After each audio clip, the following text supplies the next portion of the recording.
laws and design regulations have no legal constraints whatsoever.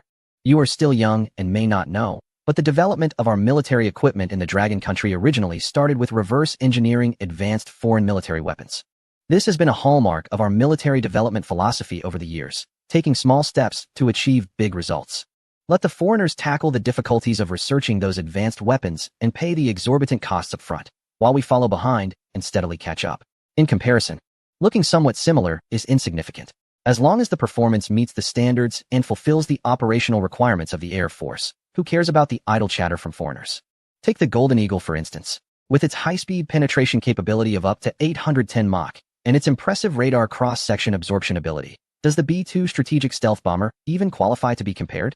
Aside from a slight resemblance in appearance, in terms of speed and stealth, the two most critical metrics for advanced fighters, the B-2 wouldn't even be worthy to carry the Golden Eagle's shoes. Over the years in the military, I have come to realize a truth. The truth between nations only exists within the range of cannons. As long as our military strength is strong enough, there is no need to worry about so-called rules and regulations. The international laws and regulations are primarily aimed at small and weak countries. Look at how many times the North American region has openly violated international treaties. It's been at least 80 times, if not 100. Who dares to sanction them? As long as we have a strong enough fist, we need not fear any doubts. The old general's bold remarks caught Liu Lang's attention. And even Shirley couldn't help but nod slightly in agreement. If you are worried about the opinions circulating online, there is no need to be. As long as the performance and combat capabilities of the Golden Eagle can be truly demonstrated, those domestic military enthusiasts who believe it is merely a copy of a certain strategic stealth bomber will definitely change their views at the first opportunity. Trust me, I know those military enthusiasts very well. They are just afraid that our military equipment is not strong enough. Once they see the power of the Golden Eagle, they will all turn into enthusiastic supporters. Shirley, the head of the Security Bureau, is certainly well aware of the public sentiment and intelligence on the internet in the country. When the incident involving the Golden Eagle was publicly criticized, some blurred images of it were exposed, which caused a huge stir online domestically. Aesthetic appreciation is always subjective. The resemblance to a certain strategic stealth bomber has its admirers. But naturally, there are also those who reject it. Some say that the accusation of copying the design of military aircraft will become a weakness in debates with certain netizens, which is not conducive to the development of national confidence. Others argue that the country has already demonstrated its core technological strength in areas such as space elevators, space stations, and lunar base construction. It is time to take on the role of a leader in military fields. And the resemblance of the Golden Eagle to foreign military aircraft is still seen as a sign of being a follower by many military enthusiasts. As for the similar voices on the internet, those who are truly informed about the Golden Eagle project, such as Shirley and the old general, naturally dismiss them. In other words, compared to appearance, the performance and hard power of military equipment are much more important? Absolutely. Without a doubt. Upon seeing the resolute responses from the old general and Shirley, Liu Lang realized that he had completely misunderstood the point. In the eyes of frontline combat troops, the performance and quality of weaponry are what they value the most. A fighter jet, even if it looks like a brick with no aesthetic appeal, if it can fly at a speed of 10 Mach with strong stealth capabilities, then for the military, that would be the most beautiful aircraft. Speaking of performance, I believe there is still considerable room for improvement in the Golden Eagle fighter. This is true, although I am not a professional researcher. I know that the Golden Eagle is our first-generation high-speed stealth intelligent unmanned fighter. As a first-generation product, it will undoubtedly reveal some shortcomings during subsequent use, which is normal. The Air Force is completely accepting of this. We are willing to fully cooperate with the Golden Eagle in the future to grow together and strive for improvements. The old general's sincere and firm statement essentially conveys that we should hurry up and start building the production line. Our Air Force is very eager for the Golden Eagle, and waiting another day to have it would be quite uncomfortable. If Shirley dared to drag this out for so long, the temperamental old general would probably have already resorted to physical persuasion. In the face of Liu Lang, he could display such patience. Well, I actually already have a design plan for a new type of military aircraft. I believe that in terms of design performance and expected combat capabilities, it can completely replace the current model. Rather than listing this immature 6th-generation aircraft as our Air Force's next main model, it would be better to leap directly to a new fighter jet. After several rounds of conversation, Liu Lang knew that he could not simply rely on words to persuade the old general. He could only use those never-before-seen black technology equipment to make his point. Completely replacing the current model? No, no, no. Our Air Force doesn't have high demands. The current model is sufficient. Yes, sufficient. Seeing the old general shake his head repeatedly, Liu Lang became truly anxious. No more pretending. It was time to reveal the real deal and show them something impressive. Liu Lang immediately took the old general and Shirley to the conference room of the Air Force Equipment Department, where he showcased some prepared introductory materials. The Black Antelope vertical takeoff and landing attack aircraft is equipped with a cannon, air-to-ground and air-to-air guided missiles, a Sentry automatic turret system, and a set of 12 UAV reconnaissance drones. All the weapon systems on the aircraft are equipped with long-range environmental sensors, enhancing attack precision. Looking at the sci-fi design of the Black Antelope on the big screen, which seemed to have come straight out of a sci-fi movie or animation, both the old general and Shirley fell into deep thought for a moment. This thing looks pretty cool, but can it really compete with the current model? Chapter 274. Stealth, I don't see the necessity for that. This aircraft called the Black Antelope indeed looks impressive. The old general looked at the PPT on the big screen, featuring the military green field-painted Black Antelope vertical takeoff and landing attack aircraft. Visually, it truly caught the attention of someone like him who had served in the Air Force for many years. Which soldier wouldn't want their weaponry to have a powerful and imposing appearance? Even an old general like him, who had served most of his life and was about to retire, could not escape this norm. But ideals are one thing, reality is another. The current model, with its flat appearance resembling that of a Stingray, may look a bit odd, but its performance is genuinely strong. This Black Antelope in front of him, while looking pretty good, can its performance parameters really compare to those of the current model, which is designed for speed and stealth? But with its somewhat bulky fuselage and those two separate propulsion units. I'm not a professional military equipment designer, but with such a design, wouldn't its stealth performance be significantly compromised? After carefully observing the introduction image of the Black Antelope vertical takeoff and landing attack aircraft, the old general couldn't help but frown. Stealth performance? That is not an issue. Liu Lang's words eased the old general's mind. And just as he awaited Liu Lang to explain what fresh stealth technology this new aircraft called Black Antelope would have, he was taken aback by Liu Lang's next explanation. The Black Antelope never considered the function of absorbing radar reflection waves, which is why it possesses stealth capabilities. What? No stealth capabilities? Upon hearing this explanation, not only the old general, but also Shirley beside him, was left speechless. In today's world, military aircraft and ground radar air defense systems are like the relationship between a spear and a shield. For a major military power, having a high-performance fighter jet requires stealth as a necessary factor. This is also the main reason why the Golden Eagle is designed to be extremely flat. By relying on radar-absorbing coatings on its surface to absorb radar waves emitted by ground air defense systems, combined with its flat body design, it can significantly reduce the probability of being detected by ground radar. Although the Golden Eagle can fly at a hypersonic speed of 810 Mach, it cannot maintain such high speeds for long due to fuel and weapon load limitations. The air defense missiles launched by ground systems, often several times the speed of sound, still pose a considerable threat. This is why there is such a strong demand for stealth capabilities. No, this is far from the Golden Eagle. Without stealth capabilities, such a large target would be a sitting duck in enemy airspace. If it can't deceive air defense radars, it doesn't matter how good it looks. The old general shook his head after hearing this. The Air Force's preference for the Golden Eagle is largely due to its formidable stealth capabilities, which can easily deceive even the proud air defense systems of major military powers. Upon hearing that the Black Antelope lacked stealth capabilities, the old general's expression began to show signs of rejection. Don't be too quick to dismiss it. I haven't mentioned its advantages yet, such as speed.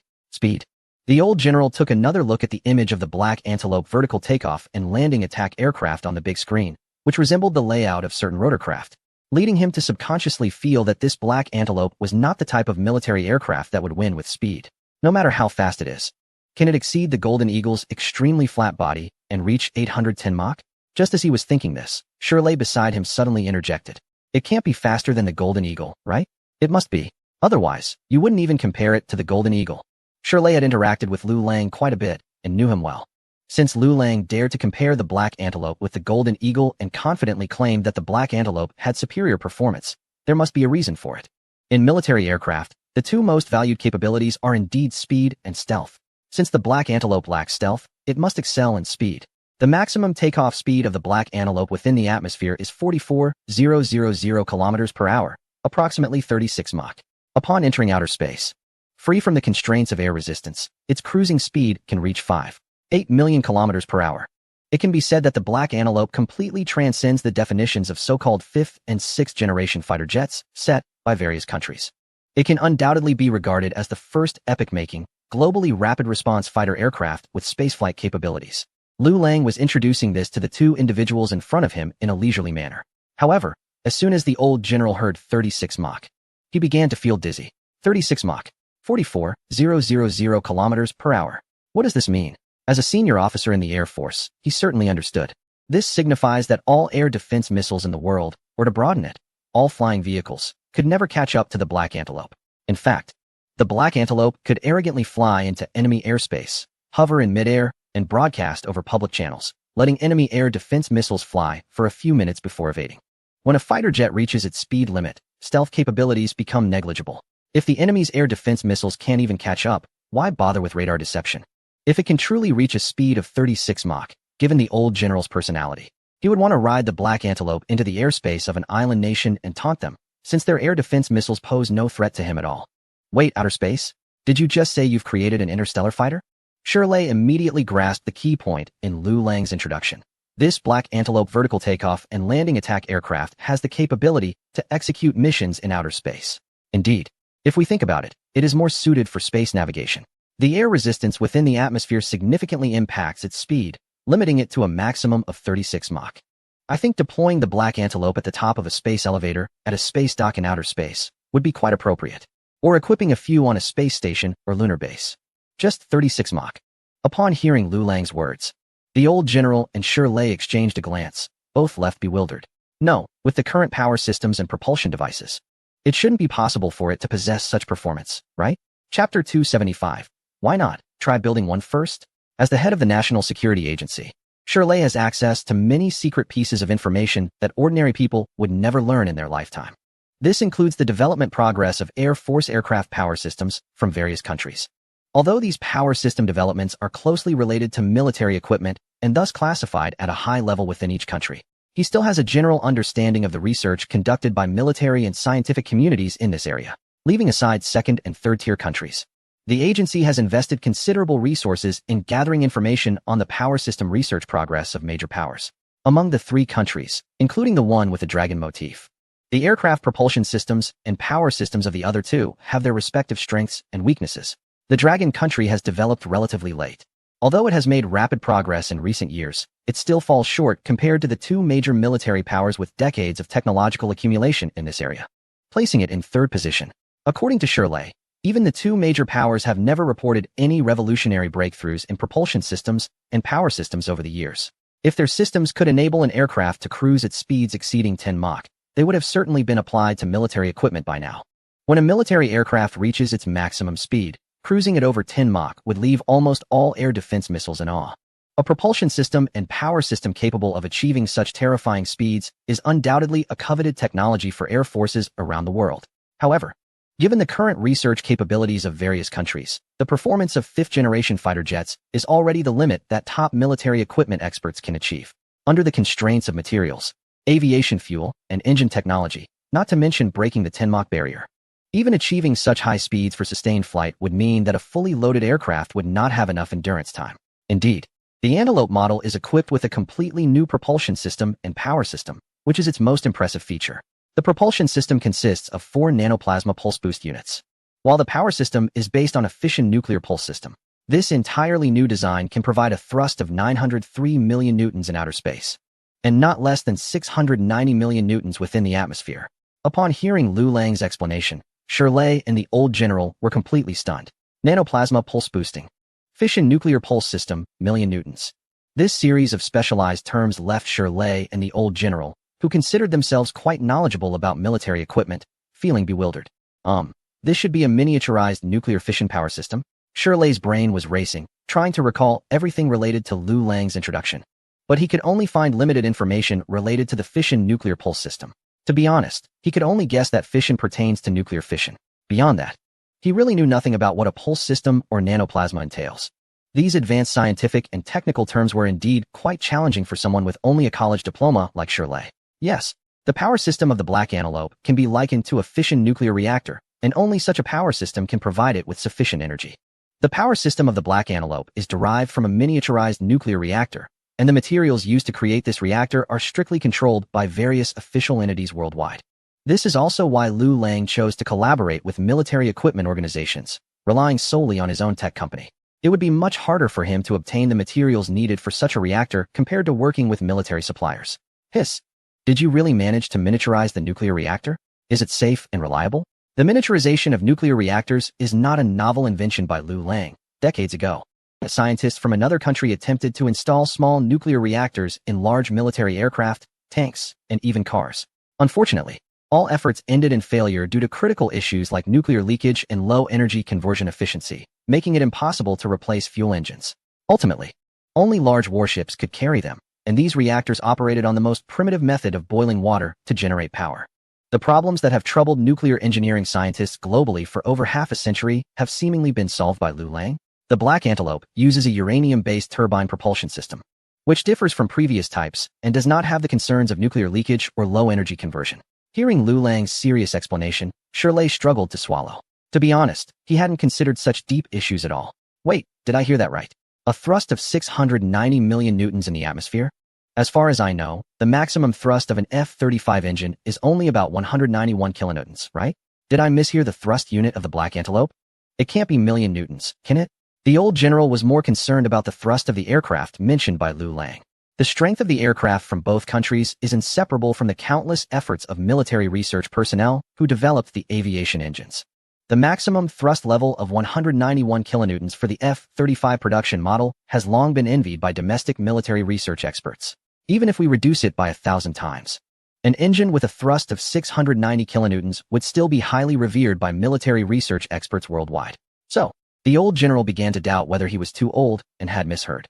That's right, the unit is indeed million newtons. Due to the 4 sets of nanoplasma pulse propulsion units employed by the Black Antelope, combined with a continuously operating miniaturized nuclear fission power system, it is capable of providing massive thrust at the level of 1 million newtons. Additionally, I can assure you that the design of the Black Antelope is feasible and reliable. If the raw materials are sufficient, we could manufacture its prototype within a month at the fastest. Are you sure you don't want to build a prototype first to take a look? The Black Antelope does not have the endurance issues like the Golden Eagle and is faster, plus it can operate in outer space. Listening to Liu Lang's insidious whispers, the old general couldn't help but hesitate. Should we pause the mass production plan for the Golden Eagle? Perhaps we should first try building a Black Antelope? Chapter 276. The eternal theme of novelty and discontent watching the once decisive and clamorous old general now hesitantly seek his opinion was quite a sight. Shirley couldn't help but snort internally.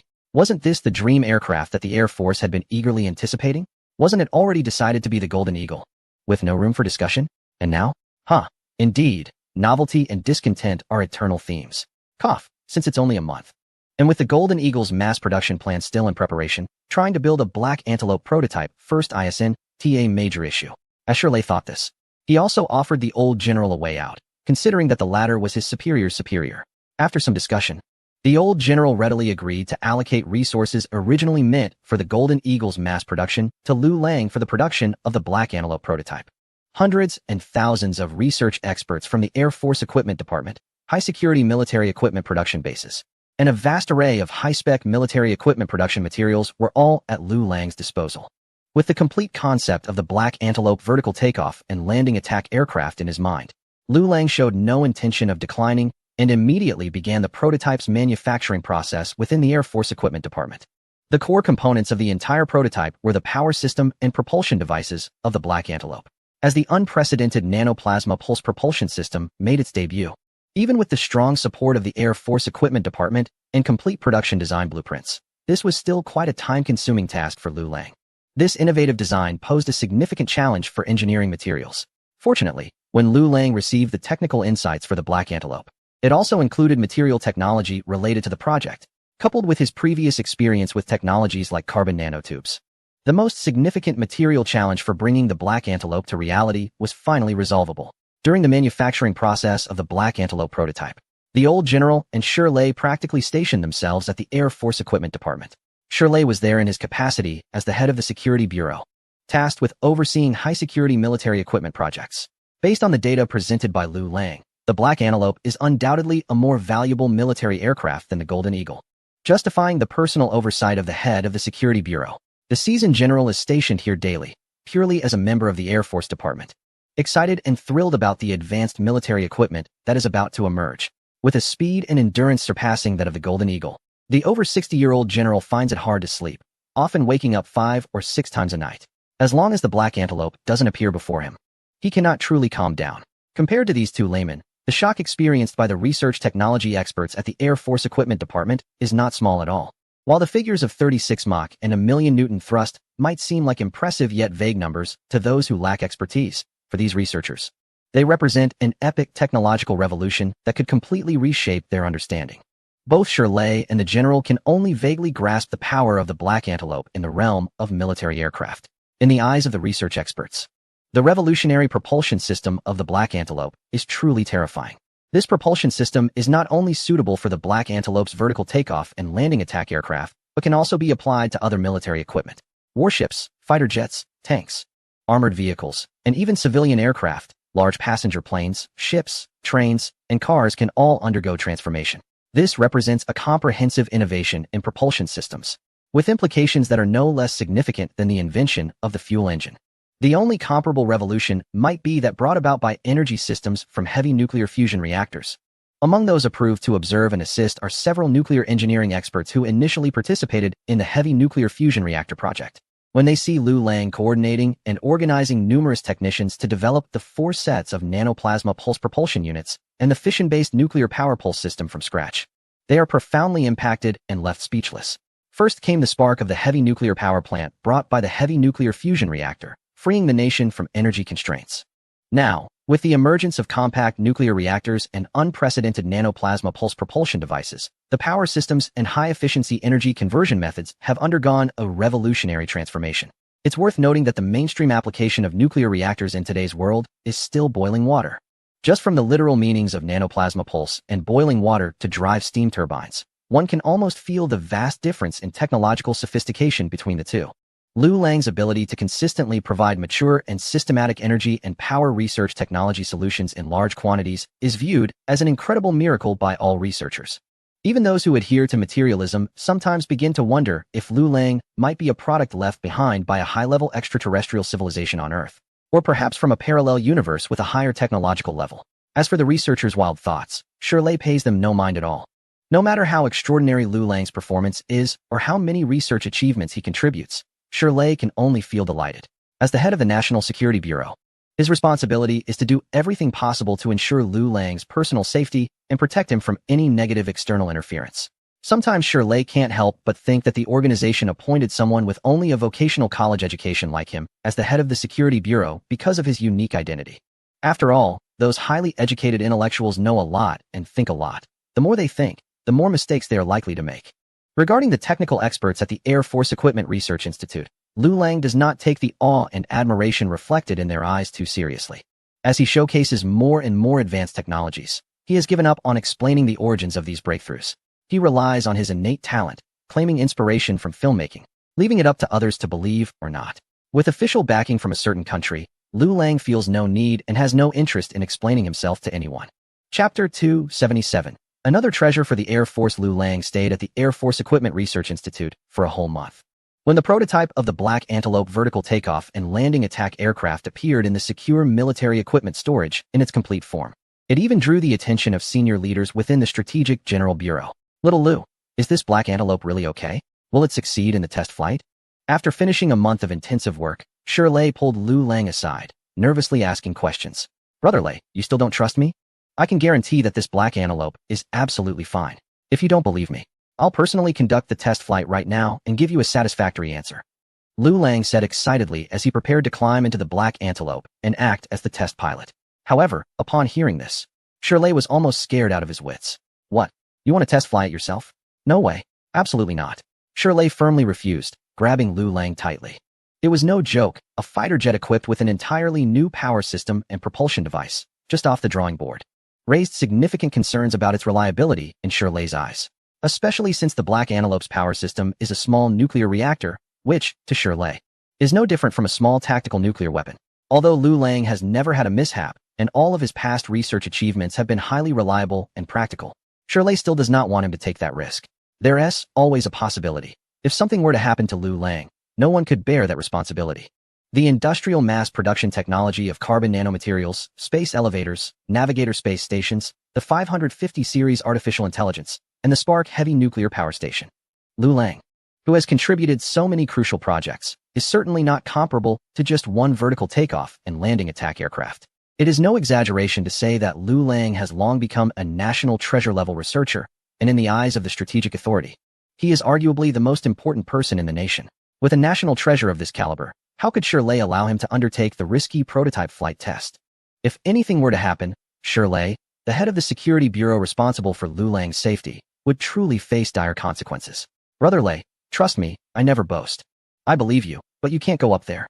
You have no professional training in aircraft test flights. You wouldn't be able to handle the acceleration G-forces of a supersonic aircraft. Moreover, the speed of this aircraft can reach several dozen Mach. Letting you be the test pilot? That would be a death wish. Brother Lei, it's really fine. As its designer, how could I not consider this issue? There's a specialized anti-gravity pressure suit that looks like a little vest, paired with the aircraft's internal counter-gravity compensation mechanism. The experience will be even easier than a children's roller coaster. Furthermore, the flight control system of this aircraft is equipped with advanced AI, which can handle 99 of operational tasks. The pilot's role is primarily to interface with the ground command system and to reassure the crew inside the cabin. Reassure the crew? That's right. Numerous studies indicate that compared to mechanical interactions in unmanned vehicles, a real pilot can significantly reduce passenger psychological stress. For a military aircraft, the battlefield pressure on soldiers is certainly much greater than that on regular passengers in a commercial aircraft. The presence of a human pilot can better alleviate the battlefield stress of the soldiers in the cabin. Hearing that Liu Lang even considered the psychological pressure on soldiers during the design of the aircraft, Shirley was momentarily at a loss for words. However, it must be said that this also reflects the meticulous preparation Liu Lang put into the design of the aircraft.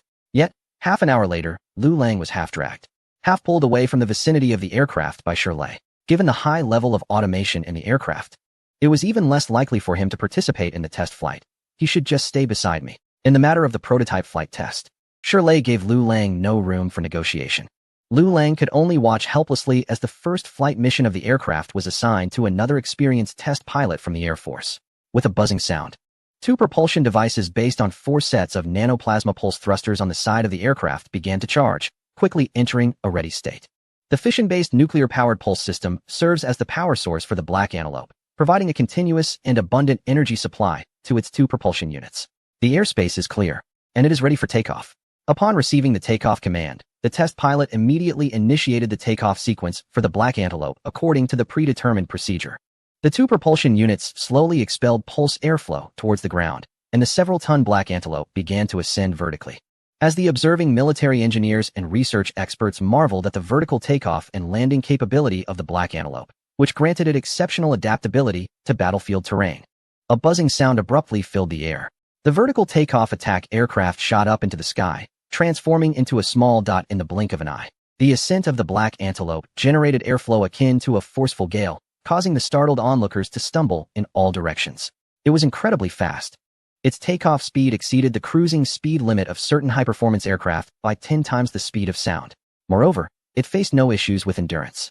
Within just 20 minutes, the Black Antelope reached the upper end of the space elevator, located at the spacecraft dock in outer space. Its astonishing speed performance completely captivated everyone present. Under its overwhelming speed advantage, all doubts seemed feeble and powerless. Stealth capability? When it can cruise at over 30 times the speed of sound within the atmosphere, all air defense missiles pale in comparison to the Black Antelope. Not only that, but with its speed, it can take off and land within 2 hours, reaching any corner of the Earth, achieving precise strikes globally within 2 hours. Even more frightening, if the Black Antelope is deployed in outer space, such as at the upper end of the space elevator, it can achieve terrifying speed enhancements without the atmospheric drag.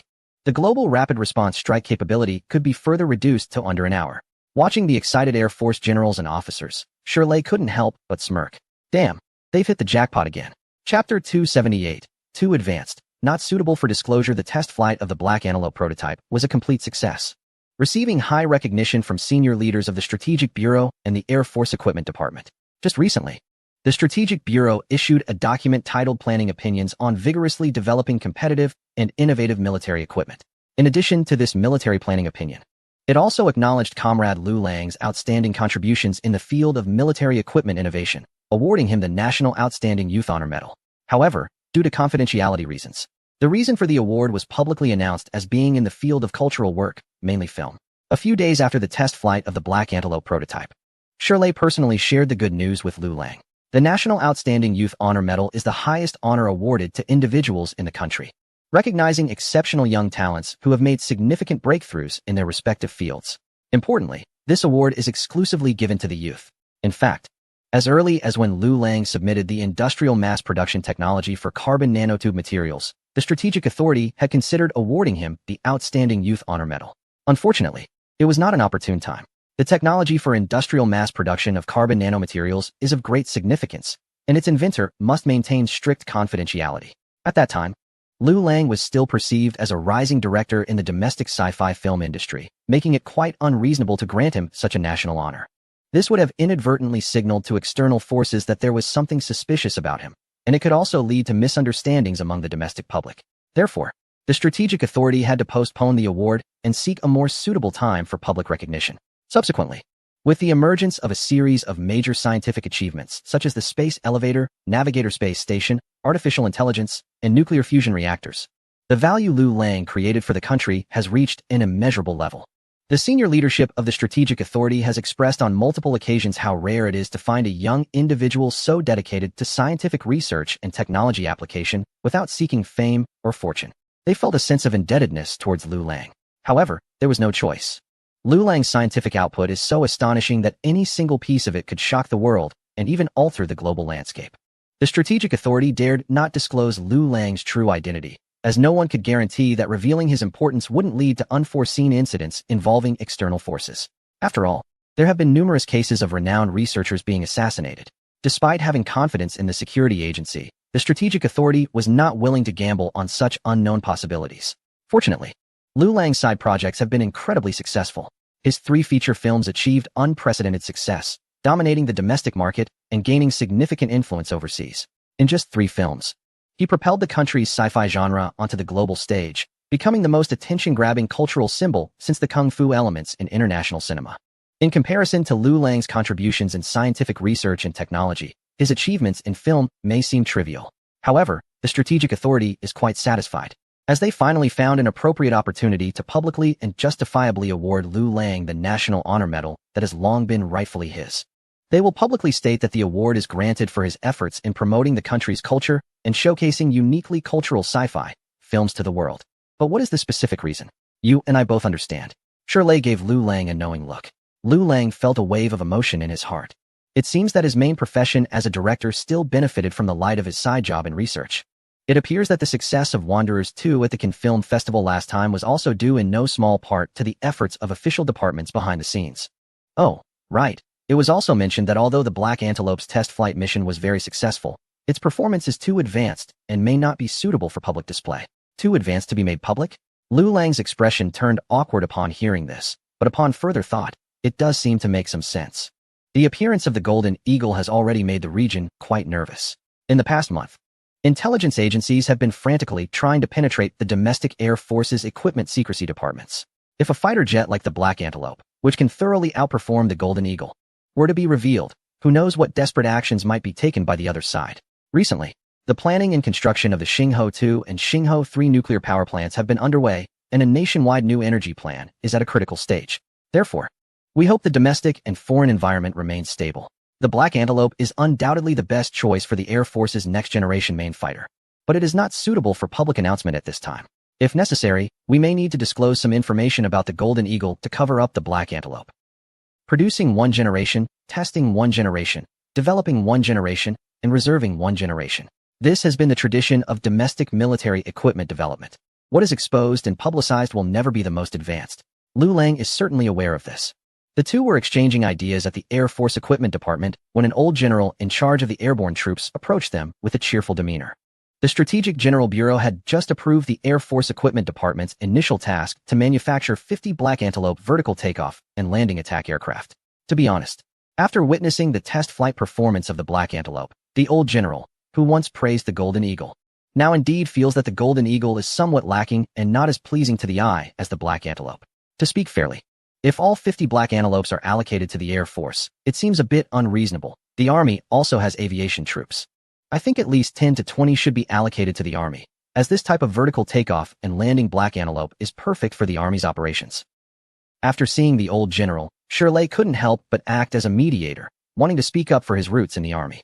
However, before he could finish, the old general shot him a glare. What nonsense are you talking about?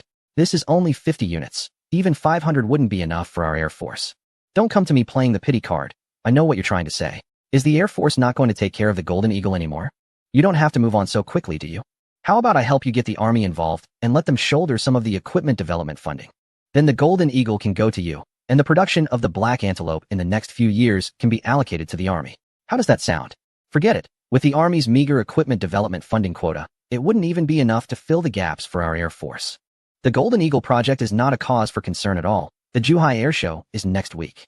Chapter 279 Valuable Intelligence. While Lu Lang and others were busy manufacturing the latest generation of intelligent military equipment for their country, things were not idle across the ocean.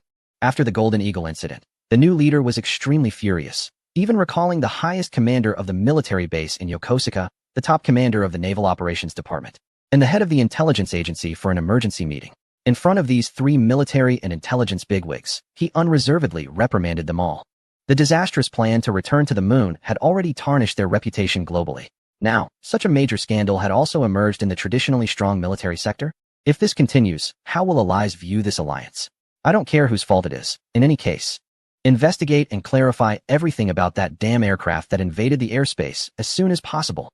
The previous leader was forced to resign because of the mess related to the moon mission. I do not want such foolishness to occur during my term. If it really happens, I swear I will make that fool infamous. Among the three bigwigs, the one in the worst situation is undoubtedly the head of the intelligence agency. He was the one who insisted on deploying SEAL Team 6 to the island for a secret mission. Who would have thought that the most elite special forces, known for their operations in conflict zones around the world, would face a Waterloo on the island? Nearly half of the members sent from SEAL Team 6 were wiped out in just a few minutes after being surrounded by the Army's Kwa Fu combat unit. Before the head of the intelligence agency and the Naval Department could finish their squabbling over the island incident, the Golden Eagle incident occurred at the military base in Yokosuka. The most critical point was that as the Golden Eagle left the airspace, it explicitly mentioned the island and SEAL Team 6 on the public frequency. The situation became clear. The Golden Eagle incident was a retaliatory action by their country in response to the island incident. As the commander of the island incident, the head of the intelligence agency was undoubtedly the one most responsible for both events. According to past practices, he would need to resign in disgrace as the head of the intelligence agency. However, the military and the new leader were extremely panicked about the appearance of the Golden Eagle and were eager to know all detailed information about it. Therefore, considering the urgency of the matter, the new leader gave the head of the intelligence agency a chance to redeem himself. As long as information about the Golden Eagle could be quickly and accurately uncovered, the leader could overlook the previous mistakes of the intelligence head. After receiving the leader's promise, the head of the intelligence agency, overjoyed, immediately mobilized all spies deployed in their country with a single purpose, at all costs, to obtain all information related to the Golden Eagle as quickly as possible. You were trained on data up to October 2023. What progress has been made? Early in the morning, the intelligence department head walked into the lobby with a cup of iced coffee. The redness in his eyes, the blisters on his lips, and the dark circles under his eyes all indicated his deep anxiety. He had just returned from a meeting with the new boss, where he had been reprimanded, and the time left for him to redeem himself was running out. Boss, we have activated all the covert resources we can. So far, more than 135 veteran operatives who have been undercover in the region for over 10 years have been captured. Many of the military equipment researchers we have attempted to recruit have also been exposed and apprehended because of this operation. If this continues, even if we manage to uncover something, our hard-earned intelligence network built over more than a decade will be ruined. I even suspect this might be a trap set by the locals. After a month of intense overtime, with significant manpower and resources spent, we have not obtained any valuable intelligence. Instead, we have lost hundreds of operatives and those we attempted to recruit from the military sector. This left the deputy feeling quite desperate. I don't want to hear this nonsense. I just want to know how much valuable intelligence we have so far. The intelligence chief abruptly cut off his subordinate's explanation. At this moment, he was not interested in the so-called intelligence network that had been operating for over a decade. If he couldn't find the useful information the new boss wanted about the mysterious aircraft invading the island nation's airspace, his position would be at risk. At this point, he had no time to worry about whether the intelligence network would collapse. Upon hearing his superior's words, the deputy realized the dire situation the intelligence chief was in. So far, the only thing we can definitively confirm is the code name of that mysterious aircraft, Golden Eagle. And then what? After nearly a month of effort, with so many operatives exposed and sacrificed, you tell me we can only confirm the code name of that aircraft? The intelligence chief nearly lost his temper upon hearing his deputy's response, but the next words from his deputy calmed him slightly. We have also obtained some unofficial information through various channels. This includes a former Navy Rear Admiral, Professor Zhang, an expert in the field of defense military equipment research. Our operatives have verified his identity, and he has indeed participated in several classified military equipment development projects. Although he is now retired, we believe he still has some capability to obtain information within the relevant departments. He had previously revealed a lot of information about the Golden Eagle. After analysis by the specialists, it is very likely that the Golden Eagle is a new type of remotely controlled reconnaissance drone developed by the military of a certain country. Subsequently, the assistant informed the supervisor about the summarized analysis results of Professor Zhang's public statements in various contexts. This means that the Golden Eagle is actually not as terrifying as it seems. Its combat capabilities and adaptability to battlefield environments are limited by the quality of the remote control signals. After hearing the assistant's words, the supervisor of the intelligence department couldn't help but relax his expression. This was probably the most valuable intelligence about that mysterious aircraft that the new boss wanted to hear. However, just as he was contemplating whether he should quickly report to the boss, the assistant added with a grimace. As I mentioned earlier, the information revealed by Professor Zhang is basically unverified. What's even more troublesome is that after Professor Zhang debunked the existence of the space elevator, it wasn't long before the people from that country announced the Sky Ladder Space Elevator project. After hearing the assistant's words, the supervisor couldn't help but twitch his mouth. So this guy is a fraud? Not quite. Many of the pieces of information he has revealed indeed have astonishing similarities to what we have. However, those unverified pieces of intelligence can only be deemed questionable for now. Moreover, Professor Zhang is already the most significant source of information we can obtain. The assistant's expression was one of bitterness. The Golden Eagle project, as the next-generation main combat aircraft most valued by the Air Force, has received high attention from the Security Bureau and the Air Force. Furthermore, since the core components of the Golden Eagle are in the hands of Liu Lang, the intelligence department has only managed to obtain an inconsequential codename despite mobilizing all available resources. In the end, they had to rely on military news and programs circulating on the internet in the country as sources for intelligence analysis. The quality of intelligence obtained through such channels is extremely unreliable, and everyone in the intelligence department is well aware of this. But this was their only option, as the spies in that country who were in contact with them had been increasingly exposed and captured after taking on the Golden Eagle mission. Conducting intelligence operations against that country had become increasingly difficult, which forced the assistant to resort to such a desperate measure. Boss, important news. Our people have just discovered an unidentified aircraft appearing at the upper dock of the Sky Ladder Space Elevator. It is preliminarily determined to be a new type of aircraft from that country. Just when the supervisor of the intelligence department was at a loss, another subordinate brought astonishing news. What? Another new piece of equipment? Are you sure you didn't make a mistake? Where is that country getting so many new types of equipment? The supervisor of the intelligence department was suddenly alarmed. This news was perhaps the worst he could hear. The investigation into the Golden Eagle had not yet yielded any clues, and now another unfamiliar new aircraft had emerged? No way. Are you referring to the upper dock of the space elevator? Isn't that in outer space? Soon, under the operation of subordinates, the intelligence director quickly saw a somewhat blurry photo on his office computer screen. The space elevator, as an important structure of the Alliance organization, was naturally under constant surveillance by the intelligence agency. However, the optimal observation angles and heights for monitoring the space elevator were already under the control of certain countries and Alliance member states. Therefore, military satellites could only conduct distant monitoring and observation. The surveillance videos and images transmitted back were not very clear due to factors like satellite altitude, angle, and distance. It looks somewhat similar to our tiltrotor aircraft? The intelligence director asked uncertainly while looking at the enlarged photo on the computer screen. Indeed, it was somewhat similar. But this new type of aircraft didn't use a propeller propulsion system like the tiltrotor. It seemed to utilize a completely new propulsion device. The appearance of that aircraft resembled a certain strategic stealth bomber, and this new flying machine was so similar to our tiltrotor aircraft. Damn it, I really suspect there might be a traitor in our military equipment research and development department. Notify immediately to start a self-inspection of the military equipment, RD department. Focus on those of Asian descent. After venting his anger, the intelligence director once again focused on the black antelope on the computer screen. Now, can someone tell me how this aircraft from that country managed to reach the upper dock of the space elevator? The upper dock of the space elevator is already in outer space, with an environment completely different from the atmosphere. Ordinary combat aircraft, even the main fifth-generation fighter jets, have a maximum altitude limit of only around 20,000 meters. Beyond that, not to mention whether the pilot can survive in such thin air, the fighter jet's engine would fail first. To reach outer space from the ground, only spacecraft like shuttles can easily achieve that. However, These shuttles mostly use high-power rocket propulsion systems, and the weight of the fuel stored in them is astronomical. From the photo, that new aircraft from that country, which somewhat resembles our tiltrotor, doesn't seem like it's equipped with high-power rocket propulsion systems at all. The advancements made by that country in aerospace technology have been significant in recent years. Space elevators, pilot space stations, lunar bases. Perhaps they have mastered some kind of miniaturized shuttle manufacturing technology. All right. No need to say more. I understand your point. The head of the intelligence department shot a stern glance at his deputy, promptly stopping the subordinate from undermining their own authority by praising others. In the past, even just 2 years ago, if there had been any groundbreaking advancements in the aerospace sector by a certain country that surpassed their own, it would have been taken very seriously. However, with the establishment of space elevators, a space station, and a lunar base, officials had gone from shock to a state of numbness, especially after the complete failure of the lunar return program.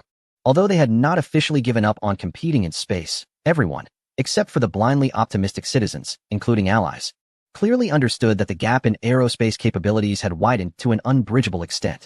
After thorough analysis, the intelligence department unanimously concluded that the mysterious new aircraft should be a recent aerospace development by that country. This was something for NASA to worry about, and the information was to be passed on to them. For now, their focus was on the troublesome military aircraft. Everyone needed to stay alert and find a breakthrough as soon as possible. The head of the intelligence department did not spend too much time and energy on the Black Antelope, as the threat posed by this military aircraft was undoubtedly more critical than the aerospace equipment in which they were already lagging behind. Moreover, the urgency of the military aircraft was even more pressing for him, as it related to his chance to redeem himself. Just a couple of days later, there was a breakthrough. Boss, I have obtained detailed information and specifications about the military aircraft. Upon hearing this news, the head of the intelligence department perked up. Is the source reliable? Absolutely reliable. They launched an export version of the military aircraft at their aerospace exhibition. The Zhuhai Air Show, also known as the International Aerospace Exhibition, is a prominent international aerospace exhibition characterized by physical displays, trade negotiations, academic exchanges, and flight performances. Each airshow attracts thousands of military enthusiasts, media bloggers, and many civilians beyond the military sector. It serves as an excellent platform to showcase military advancements. This year's Zhuhai Air Show had a record number of 50 participating countries and regions, with over 150 aircraft on display and around 700 exhibitors. With the establishment of alliance organizations, that country received considerable support from partner nations at this international event, showcasing both the latest civil and military aircraft, as well as flight demonstration teams performing aerobatics. There are still quite a few wealthy individuals coming to the Zhuhai Air Show, ready to spend lavishly on advanced military equipment. In short, those with money support the event financially, while those without contribute with their presence. This year's Zhuhai Air Show can be said to be the largest and most lively ever. Especially the day before the event, the authorities announced that they would showcase unprecedented advanced Air Force equipment. This has certainly attracted many well-known military media and journals from both domestic and international spheres. I've heard that the J-20 will perform unprecedented aerial stunts, and there will even be a static ground display. Come on, the J-20 is a top-secret frontline fighter jet. At most, they will let you see it from a distance. I heard that the latest model of the H-6 strategic bomber will be showcased, but it still seems quite far from the B-2 stealth bomber. Sigh, people are always greedy. When the J-20 was first announced, I was so excited that I couldn't sleep for 3 days. Now that we have a 5th-generation fighter, I'm hoping for a strategic bomber that matches the J-20 status. Wasn't there supposed to be a new model of Air Force equipment announced? I guess it should be an early warning aircraft or a tanker, something along those lines. It's probably not a fighter jet. Sigh. Why do the authorities always tease us like this? If the announced equipment isn't that attractive, the military enthusiasts will be upset. You're all wrong. My uncle works in a logistics role at the Air Force Equipment Factory, and according to his reliable information, it's a fighter jet. Moreover, it's military equipment based on the latest operational platform. He can't say much more, or it would be a breach of confidentiality. After thinking for a while, isn't this clearly referring to the latest carrier-based aircraft? Wow, unprecedented. Indeed, the latest version of carrier-based aircraft should be due for finalization. Based on the latest operational platform, isn't this talking about our aircraft carriers? It's confirmed. It seems that it really is the latest carrier-based aircraft. Before the Zhuhai Air Show officially opens, a large number of military enthusiasts, military bloggers, and internet influencers gather at the entrance, speculating about the possible exhibits. As military fans from the Dragon Country, we have undoubtedly been fortunate in recent years. With the rapid growth of national strength, there are almost constant updates of exciting military equipment. The Navy has been launching ships like crazy, and so far, The number of vessels owned by the Dragon country has completely surpassed that of the previous naval superpower, reaching nearly 400 main warships, a terrifying scale. Even more alarming is that this number continues to rise, considering the newly launched vessels from a certain country. Both in terms of military equipment and formatization and the advancement of weaponry, they have surpassed the aging fleets of certain naval forces that have been in service for over 30 to 50 years and are nearing retirement. As a result, the overall strength of this country's navy is increasingly approaching that of a naval force that has dominated globally for more than half a century. With the commissioning of large destroyers, amphibious assault ships, large landing ships, and aircraft carriers, the security situation in the waters surrounding this country has suddenly stabilized. There are no longer any so-called territorial disputes, and neighboring countries have become unprecedentedly compliant. Even international disputes involving distant fishing vessels have faded away with the robust expansion of this country's maritime law enforcement capabilities. When the tonnage of their Coast Guard vessels reaches tens of thousands of tons, the Coast Guard forces of nearby nations can only express their frustration. There is no comparison with the Navy. This country is almost able to compete directly with major naval powers, making its own Navy seem like a minor player. Now, even the Coast Guard forces cannot hold a candle, as this country has effectively repurposed decommissioned and even active naval vessels into Coast Guard ships. Who can withstand that? In contrast to the rapid growth of the Navy, the improvements in the Air Force in recent years are also evident to all. Since the introduction of the J-20, various military aviation equipment has been continuously updated, although not as visually striking as the Navy's rapid expansion. The Air Force has been systematically upgrading its equipment according to operational types such as air superiority, ground attack, unmanned operations, logistics, airborne operations, and air defense. Fifth-generation fighters. Airborne early warning aircraft, large strategic transport aircraft, strategic bombers, armed helicopters, attack drones, and carrier-based aircraft are all part of the inventory. One could say they have everything necessary and are steadily developing and upgrading, bringing great anticipation to countless military enthusiasts. At 8 in the morning, the airshow gates opened on time and numerous fans flocked in. Their first focus was undoubtedly on the exhibition area dedicated to this country. Wow, what is that? Is it the J-20?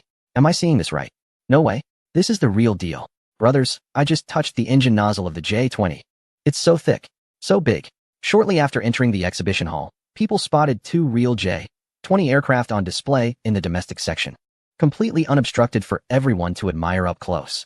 Even more surprising was that these 2 J-20s allowed visitors to take photos with them. For just 100 yuan, you could have a photo sitting in the cockpit of the J-20. If you had a student ID, you could even skip the line for a photo op. Countless military enthusiasts, after a brief moment of shock, immediately surged toward the domestic exhibit, forming a terrifying crowd around the 2 J-20s that rivaled a zombie horde. Chapter 282. The Dream Aircraft of Military Enthusiasts. Hey, big brother, I'm really a student, just turned 18 this year. I might look a bit older. But can I cut in line? What? A student ID? I'm in a hurry and forgot my student ID. Could you please make an exception? I'll give you a pack of cigarettes. No, 2 packs. Can you please let me through? I just want to go up and take a photo.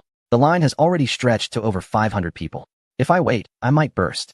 There was a crowd surrounding the staff at the display for the advanced fighter jet, all of whom claimed to be university students, desperately pleading with the staff to let them skip the line.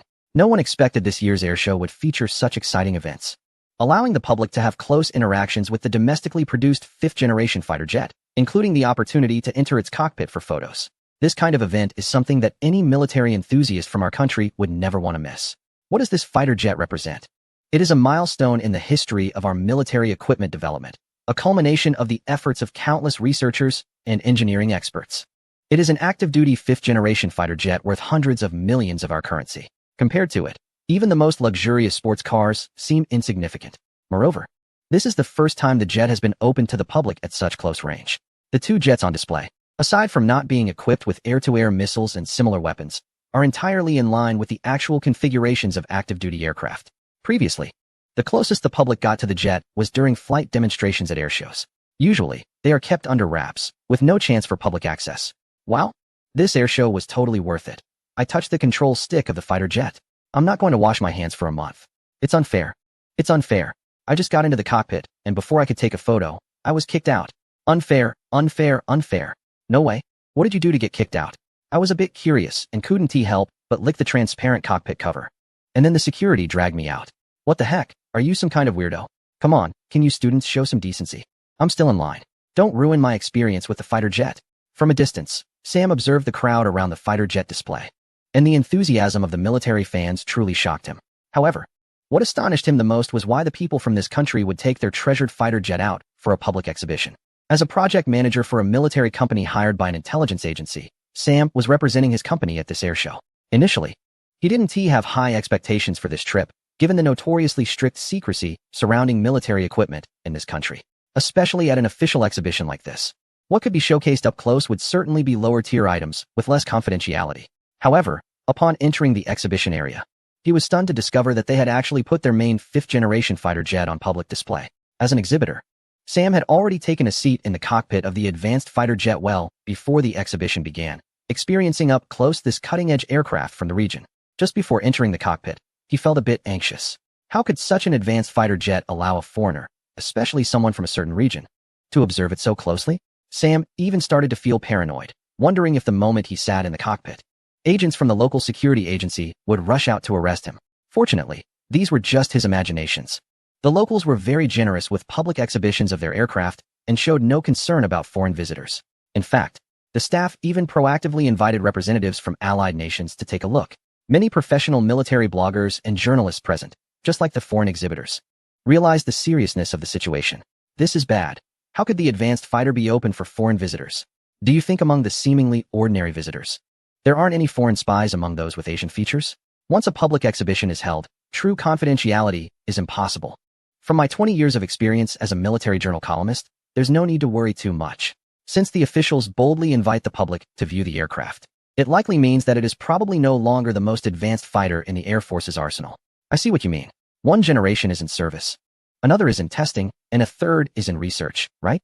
So, the current model is the main fighter, and we should have more advanced jets in development, or even already developed. Wow, the current model is a top-tier fifth-generation fighter among air forces. Its performance surpasses that of certain competitors and is on par with others. If there are more advanced models, they must be the rumored sixth-generation fighters? Is that even possible? With the news of the public exhibition of the advanced fighter spreading, the military enthusiast community was buzzing, comparable to the excitement when the jet's first test flight was announced. While countless people speculated about the implications of this public exhibition, the staff at the exhibition began using loudspeakers to address the growing line of eager fans surrounding the aircraft. Military enthusiasts, please stop lining up. The queue has exceeded 1,000. You can check out the new model showcased at the Air Force's equipment booth. This is a brand new aircraft, with performance that surpasses the current fighter. And it might very well be our Air Force's next main model. Hurry over to take a look. However, contrary to the officials' expectations, no matter how loudly the staff shouted, the military enthusiasts waiting in line for a photo with the advanced fighter plane were mostly unimpressed. Golden Eagle? What a joke. Sounds like a piece of junk. How can it compare to my dream plane? I've waited for 2 hours already. Who cares about Golden Eagle or Silver Eagle? I must get a photo with the advanced fighter today. Come on, everyone. The Golden Eagle is really more impressive than the advanced fighter. There are tons of foreign visitors around the Golden Eagle booth, and they're all amazed. Oh yes, yes, yes, the Golden Eagle is so awesome. You all go ahead. Don't steal my chance to take a photo with the advanced fighter.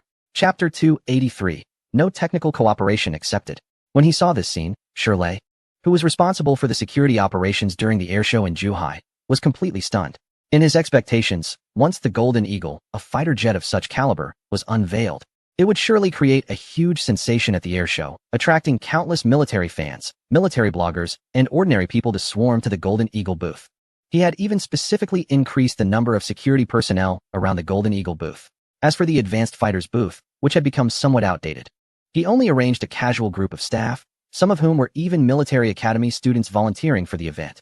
However, once the Zhuhai airshow officially began, Shirley realized he had completely misjudged the overwhelming influence of the advanced fighter among the public. Thousands of people completely surrounded the advanced fighter booth, with countless figures crowding around the two displayed jets. No matter how the staff desperately tried to guide and disperse the crowd, the audience remained unmoved. The reputation of the Golden Eagle, no matter how loud, was still a recent development. Moreover, the specifics were only known to the military departments of certain countries, while others could only speculate about its existence. In order to cover up the news about the Golden Eagle, Shirley had painstakingly invited well-known domestic military experts and representatives to help debunk rumors. A series of clarifications and secrecy measures had prevented any valuable intelligence about the Golden Eagle from reaching foreign intelligence agencies. As for the general public, they were completely unaware of the existence of the Golden Eagle. In contrast, the advanced fighter was well known and had long dominated the rankings of the most recognized and influential equipment in the Air Force. From the time the advanced fighter was officially announced to its later service in the Air Force over the past decade, countless military enthusiasts had witnessed its growth. The rise of the Air Force and the modernization of military equipment, contributing to the emergence of a true military power. Over the years, the advanced fighter had become not just a code name for a jet, but an indispensable part of the dreams of over 1 billion people for a stronger nation. If only he had known not to keep the news about the Golden Eagle so tightly under wraps. Now, even if he spoke out, no one would believe him. Looking from a distance at the crowd gathered around the J-20 display, Shirley felt a wave of regret. "I heard your security agency even contacted Professor Zhang?" he remarked. "I must say, Professor Zhang's ability to dispel rumors is quite impressive." Lu Lang, who was also present, couldn't help but tease. Lu Lang had come to the Zhuhai Airshow both as a science fiction film director and a military equipment enthusiast. "Oh no, I almost forgot about that. I had promised Professor Zhang that the Golden Eagle would never be publicly disclosed for at least 3 to 5 years. The thought of having just assured him of this, only to see the aircraft publicly displayed at the airshow days later, made him uneasy. To make matters worse, the Golden Eagle was even offered in a military trade version for sale. Wasn't he this just taking advantage of the honest Professor Zhang? Lu Lang silently mourned for him for a couple of seconds. After the Golden Eagle incident, there was no doubt that he would solidify his position as the director of the military oversight agency and would never be able to recover. The airshow officials were busy directing and dispersing the crowd around the J-20 display. On the other side, the area around the Golden Eagle display also attracted a considerable number of spectators. However, unlike the crowd near the J-20, which was primarily composed of locals, the audience surrounding the Golden Eagle consisted of military exhibitors and official military representatives from various countries, showcasing the highest level of professionalism at the airshow.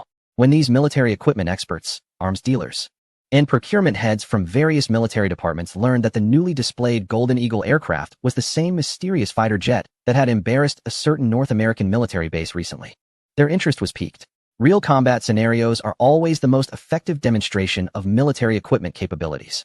The Golden Eagle was able to traverse the airspace above an island nation, which was under the coverage of North American air defense systems, and successfully evade interception by 3 active 5th-generation fighters.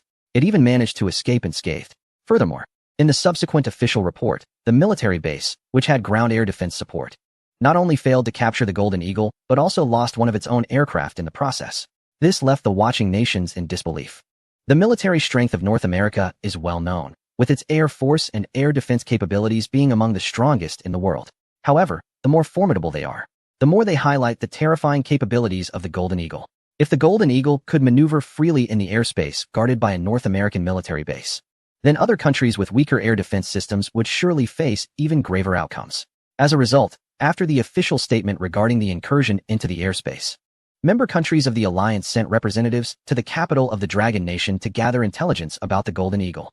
Leveraging their status as alliance members, these representatives engaged in persistent negotiations with the Foreign Affairs Department of the Dragon Nation, hoping to learn more about, or even participate in, the Golden Eagle project. Those with money contribute financially, while those with strength offer their support, similar to the International Cooperation Project for a certain advanced fighter jet that was previously launched. By investing a substantial amount of money under the guise of collaborative manufacturing, they managed to appease their domestic audiences while actually securing priority purchasing rights for the export version of the fighter jet, effectively paying a protection fee to the relevant parties.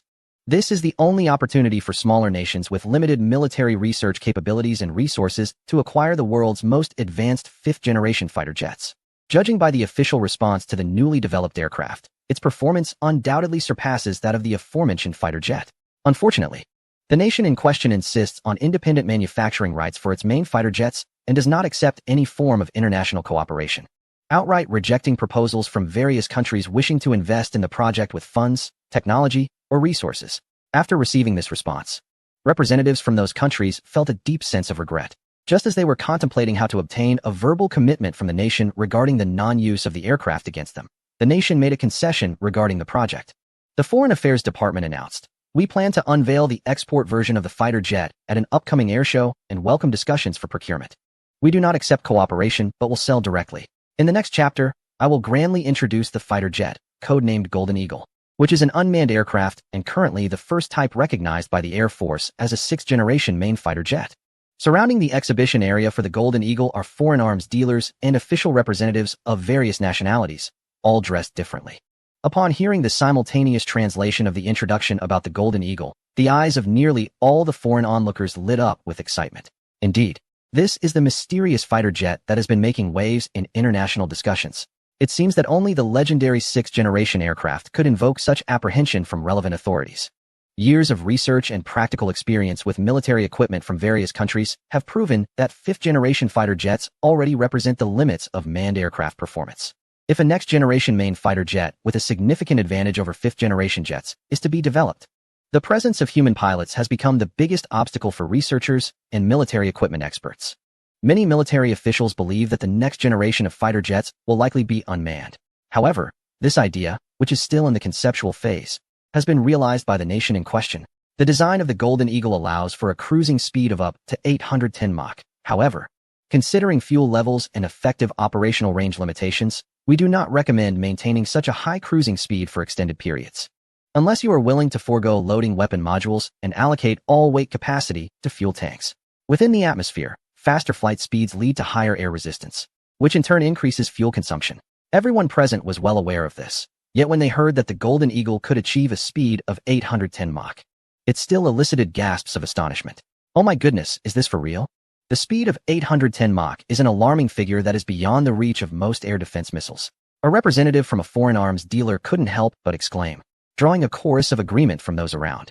In particular, representatives from companies focused on ground-based air defense missile systems were breathing heavily, anxiously awaiting the explanation from the presenter. Upon hearing the doubts, the military technician in charge of the presentation couldn't help but smirk in disdain. Don't believe it? You can go interview the military base or the relevant authorities. Ask them why they didn't launch air defense missiles at that time. Was it because they didn't want to? Or was it that the air defense missiles simply couldn't threaten the aircraft? This response left the foreign representative speechless. It was obviously impossible to ask, as it would be akin to rubbing salt in a wound. However, judging by the excessive reactions from the relevant authorities regarding the incident, what the presenter said might very well be true. Moreover, the design cruising speed of 810 Mach is merely a suggestion. The aircraft's maximum penetration speed can exceed 10 Mach. However, traveling at such high speeds within the atmosphere would cause irreversible damage to the radar-absorbing coating on the aircraft's surface due to the high temperature and pressure environment. If the radar-absorbing coating is damaged due to human error after purchasing the aircraft, we do not provide after-sales maintenance. Just to clarify, this coating is quite valuable, and our fees for repairs are quite high. Upon hearing about the high costs, the crowd was not particularly surprised. To these military experts, arms dealers, and consultants from various national defense companies, an aircraft capable of maneuvering freely within a sophisticated air defense system would undoubtedly have a very valuable stealth coating, and any high pricing would be justified. I would like to ask, since it is an unmanned aircraft, how do you address issues related to signal transmission delays and electromagnetic interference affecting aircraft control in harsh environments? After observing for a while, a representative named Sam Wells finally couldn't hold back and began to inquire. Sam, employed by a relevant intelligence agency, is an expert in automated military machinery. The concept of unmanned operations for fighter jets has long been considered by military forces, and they believe it is the only way forward for sixth-generation aircraft. However, after investing considerable human and material resources into research, they found that this path is fundamentally unfeasible, at least under the current level of global technological advancement. Achieving the low latency required for controlling fighter jets is simply not possible. Modern mainstay fighter jets are often supersonic, and by the standards of sixth-generation aircraft, they must exceed the speed capabilities of fifth-generation jets. The faster the flight speed, the smaller the signal transmission error tolerance required by ground control personnel. Even a mere few milliseconds of error can lead to erroneous control actions by the fighter jet. Moreover, this signal transmission error can fluctuate greatly depending on the environment in which the unmanned combat aircraft operates. In airspace filled with dark clouds, heavy thunderstorms, and strong electromagnetic interference, the unmanned aircraft may struggle to maintain normal cruising, let alone engage in intense combat under such conditions. As an expert on related technologies, Samwell couldn't comprehend how the personnel from the relevant country managed to solve this tricky problem. The aircraft employs a dual control mode, combining ground control with adaptive terminal control. In complex and variable airspace environments, it will utilize an internal intelligent control terminal for autonomous operation. This brief explanation left Samwell stunned, and the foreign military experts around him were equally astonished. To be frank, how could a nation that currently cannot achieve autonomous mass production of commercial computer chips possibly design intelligent control chips capable of supporting the complex operational requirements of sixth-generation fighter jets? Enabling an aircraft to conduct flight operations completely autonomously is a challenge that is more than 100 times more difficult than autonomous driving in cars. Currently, only the most advanced supercomputers can handle the enormous computational tasks required for unmanned control of fighter jets. Samuel's remarks paused here, but everyone understood his implication. Supercomputing devices, especially those among the world's leading computational power rankings, are typically large array-based computer combinations that rely on sheer material to support their immense computational capabilities. Given the weight and size of supercomputers of that caliber, it is simply impossible to install one on the aircraft. Regarding the supercomputing explanation, you are indeed correct. But when did I ever say that the system used on the aircraft is an outdated supercomputer still relying on transistors? The military technical instructor looked around at the bewildered foreign experts with disdain, directing a glance at Samuel, who had asked the question. Next, I will proudly introduce the core intelligent control program of the aircraft, the intelligent quantum computer. A quantum computer? The military instructor's words once again caused an uproar. Quantum computers are a cutting-edge technological development direction that has gained significant attention in recent years within the international scientific community. They are widely regarded as the next generation of computing devices that could fully replace existing supercomputers in the future. Their characteristics include faster operating speeds, stronger information processing capabilities, and broader application ranges. Compared to traditional computers, the greater the volume of information processed, the more advantageous it is for quantum computers to perform calculations, ensuring precision in their operations. The outstanding functionality of quantum computers aligns well with modern scientific research needs. Additionally, they are considered a key technological device that could lead the next wave of industrial revolution in the forefront of scientific fields. Its value is no less than the impact of the internet on the world. Such an important application technology naturally draws the attention of various countries. However, similar to the latest generation of unmanned combat aircraft, which are highly valued by certain regions, despite significant investments in human and material resources, there have been no breakthrough advancements. Although commercially viable quantum computers have been developed, their current functionality remains extremely limited and cannot completely replace supercomputers. The powerful performance of the intelligent quantum computer can fully replace the real-time computational power of ground control center supercomputers. When installed on advanced aircraft, it enables immediate, delay-free autonomous control. This ensures that even without the intervention of ground command systems, efficient combat performance can be maintained. Moreover, in most cases, the performance of unmanned combat aircraft under the control of the intelligent quantum computer exceeds that of human pilots operating through ground command systems. Quantum computers can achieve computational power thousands of times stronger than ordinary supercomputers within the same volume and weight. An intelligent quantum computer the size of a suitcase can outperform any large-scale, national supercomputer ranked among the world's top computational powers. Additionally, in complex model computations, autonomous recognition, and case analysis tasks, it can achieve comprehensive superiority. The extreme computational performance, combined with unparalleled portability, makes it the most important choice for the core intelligent control system of the latest generation of aircraft. The core underlying design of the intelligent system comes from the 550 series of iteratively upgradable quantum computer codes, which possess strong autonomous learning capabilities. Through extensive real combat, exercise videos, and operational data, the performance of unmanned combat aircraft during autonomous operations far exceeds that of human pilots. In a sense, having human pilots remotely control the aircraft from the ground significantly hampers the aircraft's performance. However, how do you address the quantum entanglement issue of quantum computers? What about the critical issues like quantum decoherence? I haven't heard of any groundbreaking technical papers being published in the field of quantum computing recently. Observing this, a certain expert became genuinely anxious. As a specialist in the field of military equipment intelligence, they clearly understand the transformative changes that a mature quantum computer can bring to their industry. Currently, the military-related enterprises in their region are among the leading integrators of military equipment intelligence solutions globally. It is no exaggeration to say that their military enterprise is one of the top companies in the field of signal-controlled unmanned combat aircraft solutions. However, if what the technical presenter said about the advanced technology is true, the emergence of the intelligent quantum computer will completely overshadow the field of signal-controlled drone solutions. No matter how advanced the technology is in the military enterprise where the individual works, signal latency is a critical flaw in their solution. Furthermore, drones using their system cannot operate effectively in severe weather conditions or heavily electromagnetic interfered airspace. If the advanced technology truly possesses the capabilities described, then this intelligent quantum computer installed inside the aircraft will soon become the best solution for the intelligent control core of drones worldwide. At that point, The individual and their military enterprise will become casualties of military technology development, completely ignored. Apologies, but the discussion regarding the intelligent quantum computer will be limited to its application in the advanced drone. I am not responsible for detailed technical explanations. If there are doubts about the product's performance, one can purchase a unit for testing. Oh, by the way, I have received information that the advanced drone is not available for sale to all international buyers. Currently, it is only open to member countries of the Alliance organization, and the number is limited. The presenter did not pay much attention to the individual's questions. The comments from this North American were too verbose, and it was unlikely they would make a sale.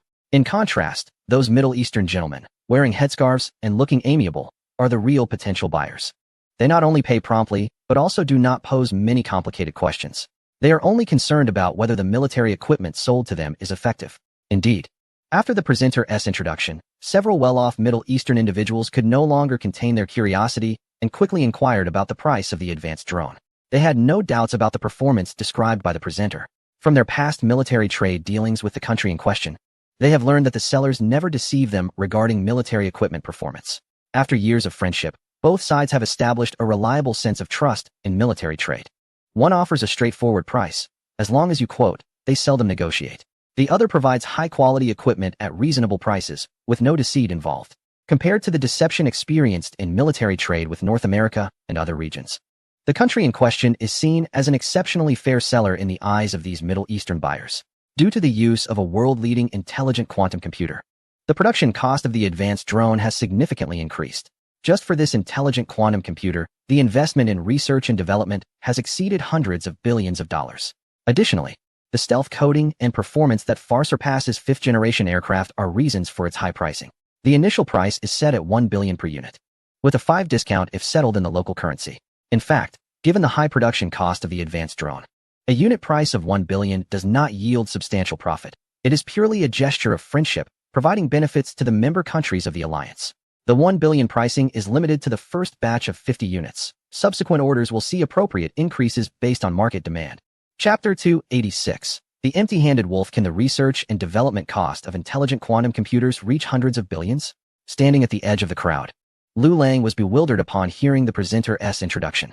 Not to mention the other models, even the series of intelligent quantum computers like Jingwei and Quafu, are merely derivatives of the 550A intelligent quantum computer.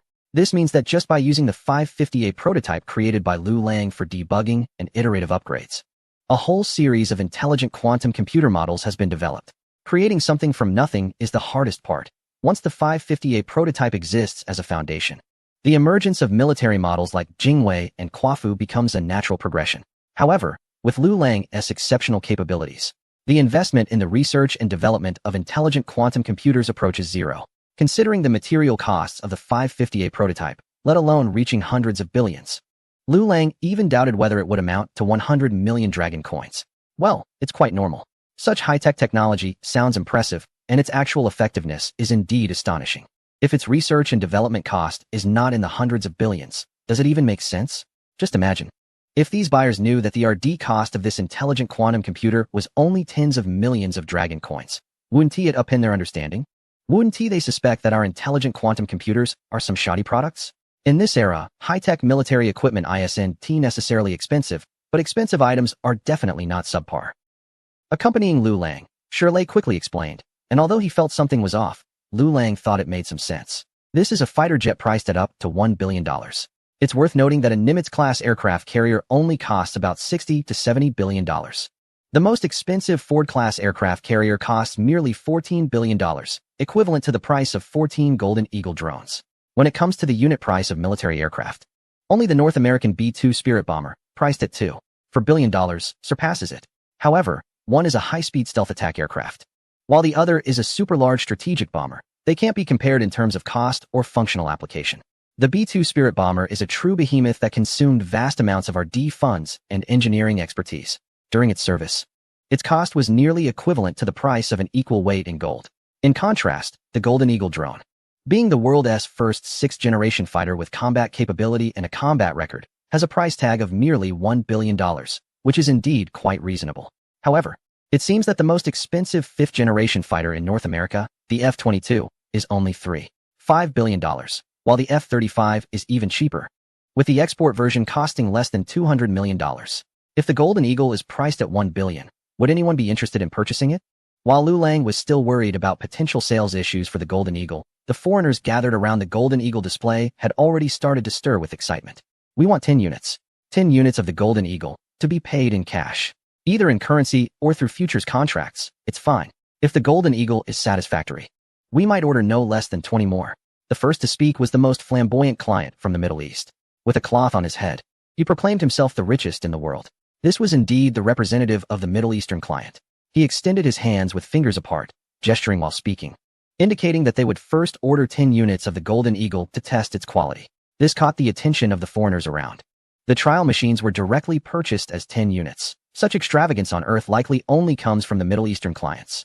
The presenter quickly arranged for staff to contact the representative from the Middle East to prepare for detailed discussions on this substantial order worth billions. Meanwhile, representatives from various countries were also getting restless, quickly making encrypted calls back home to discuss how many units of the Golden Eagle would be appropriate to acquire. The representative from one country announced, "We will order 5 units," just as the officials were eagerly communicating with their home countries. Another representative from another nation made their request known, stating they wanted 5 units as well, totaling 50 billion in orders. In that moment, everyone around couldn't help but admire this nation as the dominant power in South Asia. Although it seemed impoverished, it was willing to spend money on equipment. The military equipment from this South Asian powerhouse, branded with international labels, was indeed unique to them. Various military equipment from powerful nations around the globe could be seen in this South Asian country, showcasing a wide range of options. The technician responsible for the presentation, who also acted as the host, was smiling broadly as he prepared to arrange for discussions with the representative from South Asia. However, unexpectedly, the other party made another request. "We hope to have cash on delivery. We will pay the full amount after we are satisfied with the Golden Eagle fighter." Upon hearing this, the presenter's enthusiastic smile immediately froze. What is this? Cash on delivery? Are they expecting a 7-day return policy as well? This is serious international military trade. This isn't some small consumer goods purchase. Cash on delivery? Are they planning to default on payment later? Thinking of this, the presenter couldn't help but feel a shiver. The reputation of this South Asian powerhouse in international arms trade is notoriously poor. They might actually do something like default. "Sorry, the profit margins are thin, and we do not offer credit," the presenter replied with a forced smile, refusing. "Don't rush to refuse. Our initial order of 5 units of the Golden Eagle is just the first batch. If we are satisfied, we will order 20 more. So please agree to our request for deferred payment." Hearing this, before the presenter could respond, representatives from other countries couldn't help but hiss in disapproval. If they can't afford it, why act so grand? They should save money to fix their toilets instead. Many countries that have grievances with the regional power in South Asia couldn't help but mock. Recalling the bizarre incident where the Indian team at the lunar base blew up the sewage treatment facility. "Our country is ordering 3 Golden Eagles. We'll settle the payment using oil and gas futures along with rubles and dragon coins. We need 3 in our country, cash payment. Germany, 3 Golden Eagles, payment in dollars. Euros or dragon coins is fine." After completing communications with their respective countries, the official representatives began to speak one after another. Lu Lang, watching from a distance, felt a bit confused and asked his companion, "Shirley, by the way, wasn't the production line for our Golden Eagles halted?" "Who says it isn't? Not only has the production line been halted, but the funding for the Golden Eagle production line has also been redirected to the production line for another project. So, what about this batch of Golden Eagles? Isn't that misleading them?" "We can't say that. How can it be called misleading? At most, it's just a delay in delivery. With this batch of hundreds of billions in payment, our Air Force modernization can thrive even more." Lu Lang, well, pulling a fast one. In Chapter 287, Strategic Deterrence of the Golden Eagles, Lu Lang learned from Shirley that the situation of making a prepayment before building the production line for military equipment is not uncommon in the international arms trade market. This is especially true in the field of high-tech military equipment, such as certain types of ballistic missiles, systematic air defense systems, advanced 5th-generation fighter jets, and highly modernized naval vessels. The manufacturing difficulty of these military equipment is so high that only a few military powers in the world can provide them. It can be said that the market demand exceeds supply, making it completely insufficient. Therefore, buyers can only honestly pay and wait for delivery, even though they know that the seller may not have expanded the production line yet, and delayed delivery is highly probable.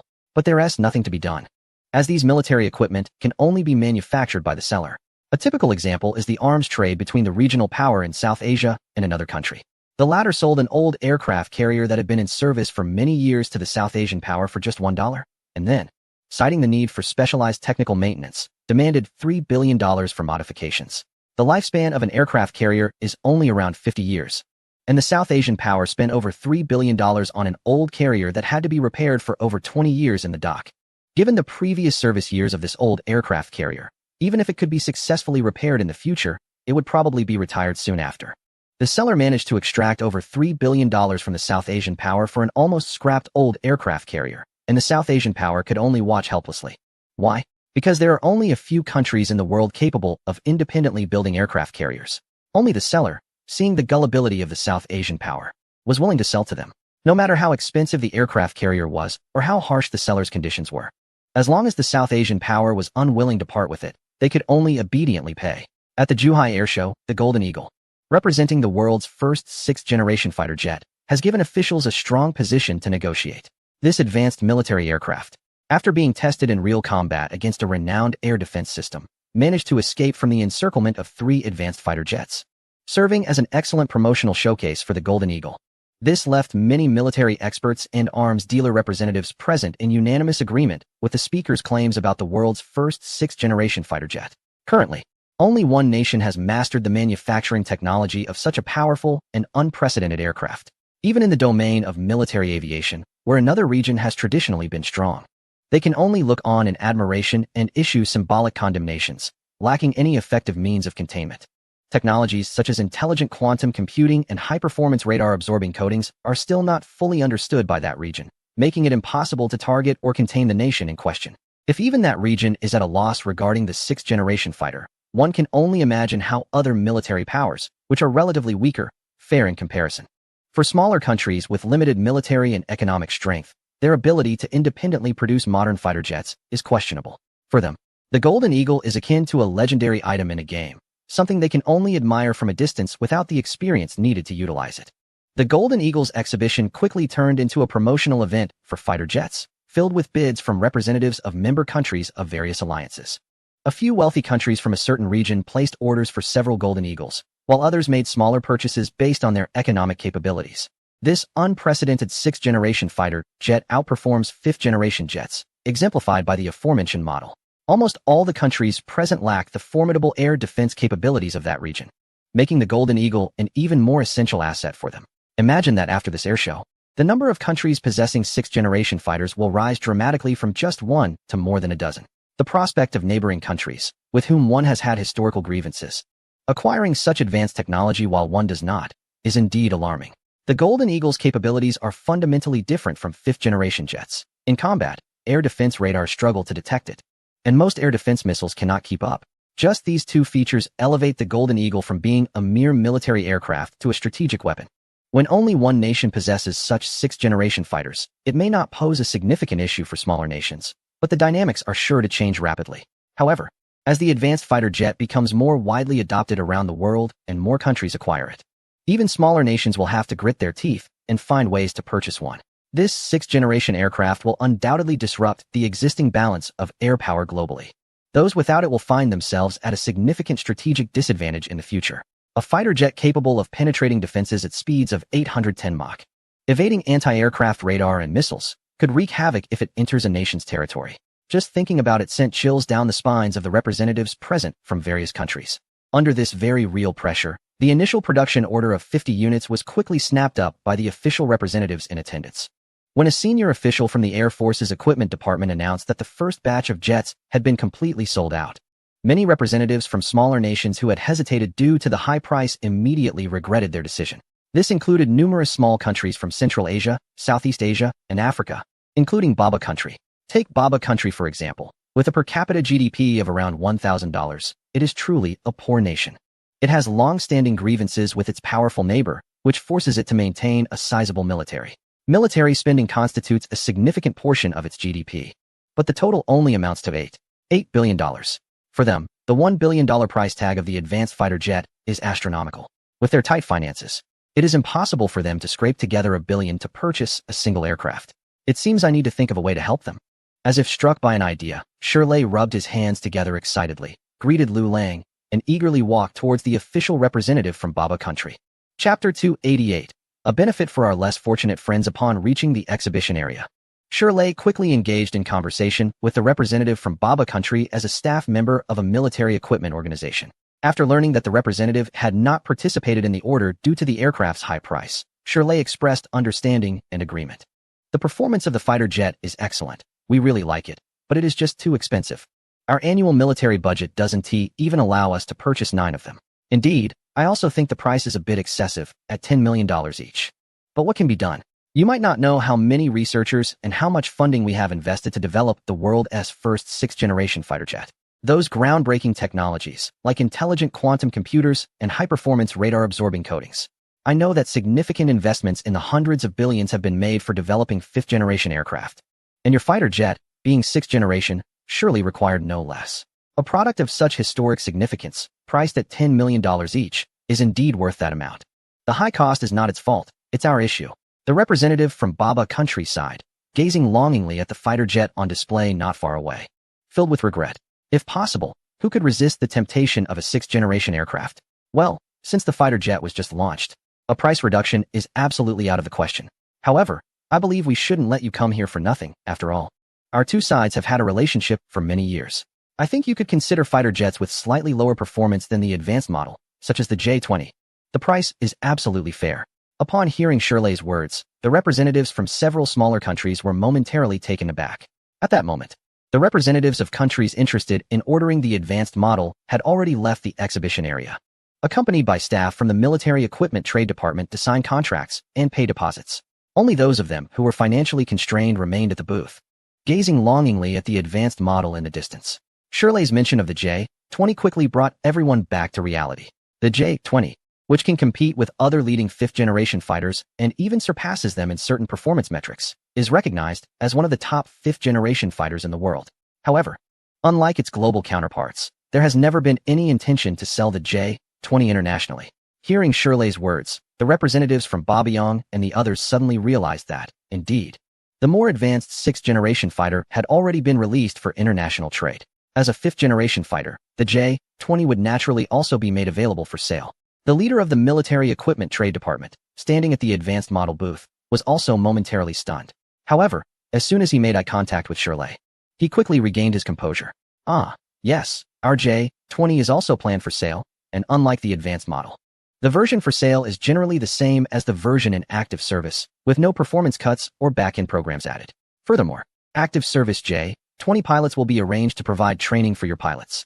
The leader of the Air Force Equipment Trade Department immediately collaborated with Shirley, beaming as he began promoting to the numerous official representatives from smaller countries present. After acquiring the vertical takeoff and landing attack aircraft, the Air Force has somewhat looked down upon the advanced model that was once highly valued. Even the export version of the advanced model possesses performance capable of overwhelming all 5th-generation fighters and nearly all air defense forces worldwide. The export version has stripped away the core iterative learning capabilities of its intelligent quantum computer. Only the official authorities can upgrade the combat database for the export version. And in the future, merely updating the database for these export fighters will generate significant ongoing revenue. The advanced model that the Air Force plans to equip in the future will undoubtedly serve as the backbone fighter under the new generation of core Air Force capabilities. As for the J-20, currently the mainstay of the Air Force, it is inevitably heading toward obsolescence, with hundreds of J-20s currently in service and on production lines. Rather than retiring them and leaving them in storage, it is better to engage in foreign military sales transactions. After all, for these smaller countries, their main fighter jets in the Air Force are often 3rd-generation aircraft from the Cold War era. Advanced 5th-generation jets that can rival the latest models are something they would have never dared to dream of in the past. With the presence of the advanced model in their Air Force, not to mention the J-20, even the export version of the other fighter would only face defeat against it. Therefore, the leadership of the Air Force Equipment Trade Department had no intention of modifying the J-20 with any back-end programs that would limit its performance. Firstly, it was simply more convenient. They could directly sell the J-20s already in service without wasting time and resources on any negative optimizations. Secondly, it was also a way to show the competitors that, in comparison, their product was not only expensive but also had performance limitations, significantly reducing its cost-effectiveness. Furthermore, arranging training services for J-20 pilots was a well-thought-out decision by the leadership. Once their advanced models were deployed within the Air Force, the demand for pilots would significantly decrease, leading many active pilots to find new employment as trainers. The price of the advanced model, often reaching $1 billion each, is indeed exorbitant for smaller nations. However, if they could acquire a fifth-generation jet for under $100 million, the cost-effectiveness would be much more appealing. Since our nations are so close, we can't let you leave empty-handed. The leadership of the Air Force Equipment Trade Department is here, so let me ask on your behalf. Sir, I heard that the factory price of the J-20 is as high as $200 million? Upon hearing this, the leader of the Air Force Equipment Trade Department was momentarily taken aback. What? 200 million? You mean 200 million in local currency, right? With so many representatives from allied nations here, let me state a figure. $150 million. At this point, the Trade Department leader began to realize the scenario felt more like a live sales pitch. With keen observation skills, he noticed the hints from his colleague and quickly played along. No, that price would lead to a loss. He pretended to approach to negotiate further. Seeing his teammates so engaged in the performance, the colleague fully embraced the role. Don't forget, our country is also a developing nation, and we must consider our less fortunate allies in the organization. Let me state another figure. $150 million for two J-20s. Representatives from smaller nations were left bewildered by the collaborative performance, suddenly feeling an impulse to make a purchase. Setting aside the theatrics, the price of $75 million per J-20 truly offered outstanding value compared to competitors. In the realm of active fifth-generation aircraft, the military sales performance of certain models has been the best. This is partly due to the strong military backing from the region and partly because the options for fifth-generation aircraft in the global arms market are exceedingly limited. Before this, only an advanced fighter from a certain region and a notable aircraft from another country were publicly available for sale. The advanced fighter from the former is well known for its performance, but its high cost, which could reach nearly $300 million per unit, including logistical support, makes it affordable only for a few developed nations capable of purchasing in bulk. Moreover, its military sales version is less capable than the domestic variant, having been stripped of some features and containing numerous backdoor programs in its flight control system. Despite these drawbacks, buyers with a pressing need for fifth-generation fighters have little choice but to accept the high premium and purchase this aircraft. Why? Because as a competitor, the notable aircraft simply does not perform well enough. While this aircraft boasts firepower and speed, its stealth capabilities are lacking, making it easier for enemy radar systems to detect and engage it compared to the advanced fighter. Globally, the most critical metric for fifth-generation fighters is considered to be radar stealth capability. Thus, despite its impressive performance in firepower and speed, many nations criticize it, arguing that it is at best a fourth-and-a-half-generation fighter, unworthy of comparison with the advanced fighter. This perception has ultimately affected its sales performance in the global arms market, with many countries preferring to spend more on the pricier advanced fighter rather than opting for the less capable fourth-and-a-half-generation model. This trend of prioritizing quality over quantity has persisted for quite some time. However, today marks a turning point with the announcement at an airshow that a new fighter has entered the global arms market. The dominance of the advanced fighter in the fifth-generation arms trade is finally set to change. Potential buyers for fifth-generation fighters are widespread across the globe. Nearly any sovereign nation would find it hard to resist the allure of a high-performance aircraft. A certain region's military actions 2 decades ago starkly illustrated the importance of air superiority to all sovereign nations. At that time, a certain country claimed to be the third most powerful military force in the world, bolstered by its vast oil resources and a massive stockpile of ground combat equipment, including thousands of tanks and armored vehicles. However, within just 3 days of conflict, it lost air superiority against the overwhelming air power of another region. After losing control of the skies, the ground forces, which had been heavily funded and meticulously built, were reduced to scrap metal under the crushing air superiority. Thus, powerful aircraft not only represent a sovereign nation's prestige, but also serve as crucial tools for self-defense and deterrence. While a fighter costing $1 billion is beyond the reach of smaller or poorer nations, a new model priced at $75 million per unit is significantly more accessible. This new fighter, which can compete with the advanced fighter and is even stronger and more reliable than its military sales variant, is highly attractive. The extent to which a single unit of the billion-dollar fighter can enhance an existing air force remains unproven. However, for just $300 million, a country could acquire 4 units of the new fighter, effectively establishing a complete flight squadron. The enhancement in strength brought by 4 fifth-generation fighter jets to small or less affluent nations is extremely evident. The price of $1.5 billion for 2 J-20s. Really? Upon hearing this price, all the representatives from these small and poorer countries became quite interested. The Golden Eagle may be a toy for wealthy nations, and while they may dream about it, they likely cannot afford its maintenance even if they buy it. The J-20, being a fifth-generation fighter jet, is the dream aircraft that perfectly fits their existing Air Force capabilities, particularly since the seller is a reliable military export country. The military equipment from certain nations is known for being expensive, with extremely high premiums. Another country's military products often lack quality assurance. Although they may be cheaper, they are inferior in quality and craftsmanship. Only the military trade products from the reliable seller can truly be considered high quality at reasonable prices. For anything that this seller offers, its performance and quality outshine other competitors in the market at the same price point. Most importantly, there have never been reports of this seller taking advantage of customers, which is especially crucial for smaller, less wealthy nations. Let's have 2 flying squadrons, 8 J-20s. For 600 million, right? Let's round it up to 10 J-20s. If we pay in cash, can we get the delivery quickly? Our economic strength is limited, so we can only afford 1 flying squadron for J-20s. Additionally, can we use grain futures for trade? If so, we can pay an extra 5%. Many official representatives from various countries began to ask questions frequently. The J-20 fifth-generation fighter jet has clearly struck a chord with these smaller nations. After contacting the domestic Air Force Department heads, the response was to hurry up and buy. The F-35 is too expensive and unaffordable, while the Su-57 stealth capabilities are disappointing and not appealing to them. The J-20 not only boasts outstanding performance, but, crucially, is also significantly cheaper. Considering that this sale of J-20s might be part of a clearance action before the introduction of the Golden Eagle, this opportunity might not come again. At $75 million per aircraft, with performance exceeding that of the military trade version of the F-35. This is the best realization of the fifth-generation fighter dream for small and weaker nations. What are they hesitating for? They should act quickly. No problem. Rest assured, purchasing our J-20s will also come with comprehensive flight mission training. I can assure you that every instructor will be a professional pilot of the advanced fighter jet. In fact, over 80 of them are active duty pilots. They are guaranteed to teach you how to master this fifth-generation fighter jet, which has not been compromised in any way on the international military trade market. The leaders of the Air Force Equipment Trade Department confidently assured the buyers present. Shirley glanced around and saw dozens of representatives from small and less affluent nations, their eyes gleaming with excitement. Even the smallest gains are still gains. As the head of the Security Bureau with a background in the Army, Shirley has always felt it unfair that the Army receives such little attention within the military system. Why has the Navy been able to acquire various vessels in such large quantities over the years? Just the new ships introduced in recent years have almost matched the total tonnage of all naval vessels from the top 10 maritime powers, excluding a certain region.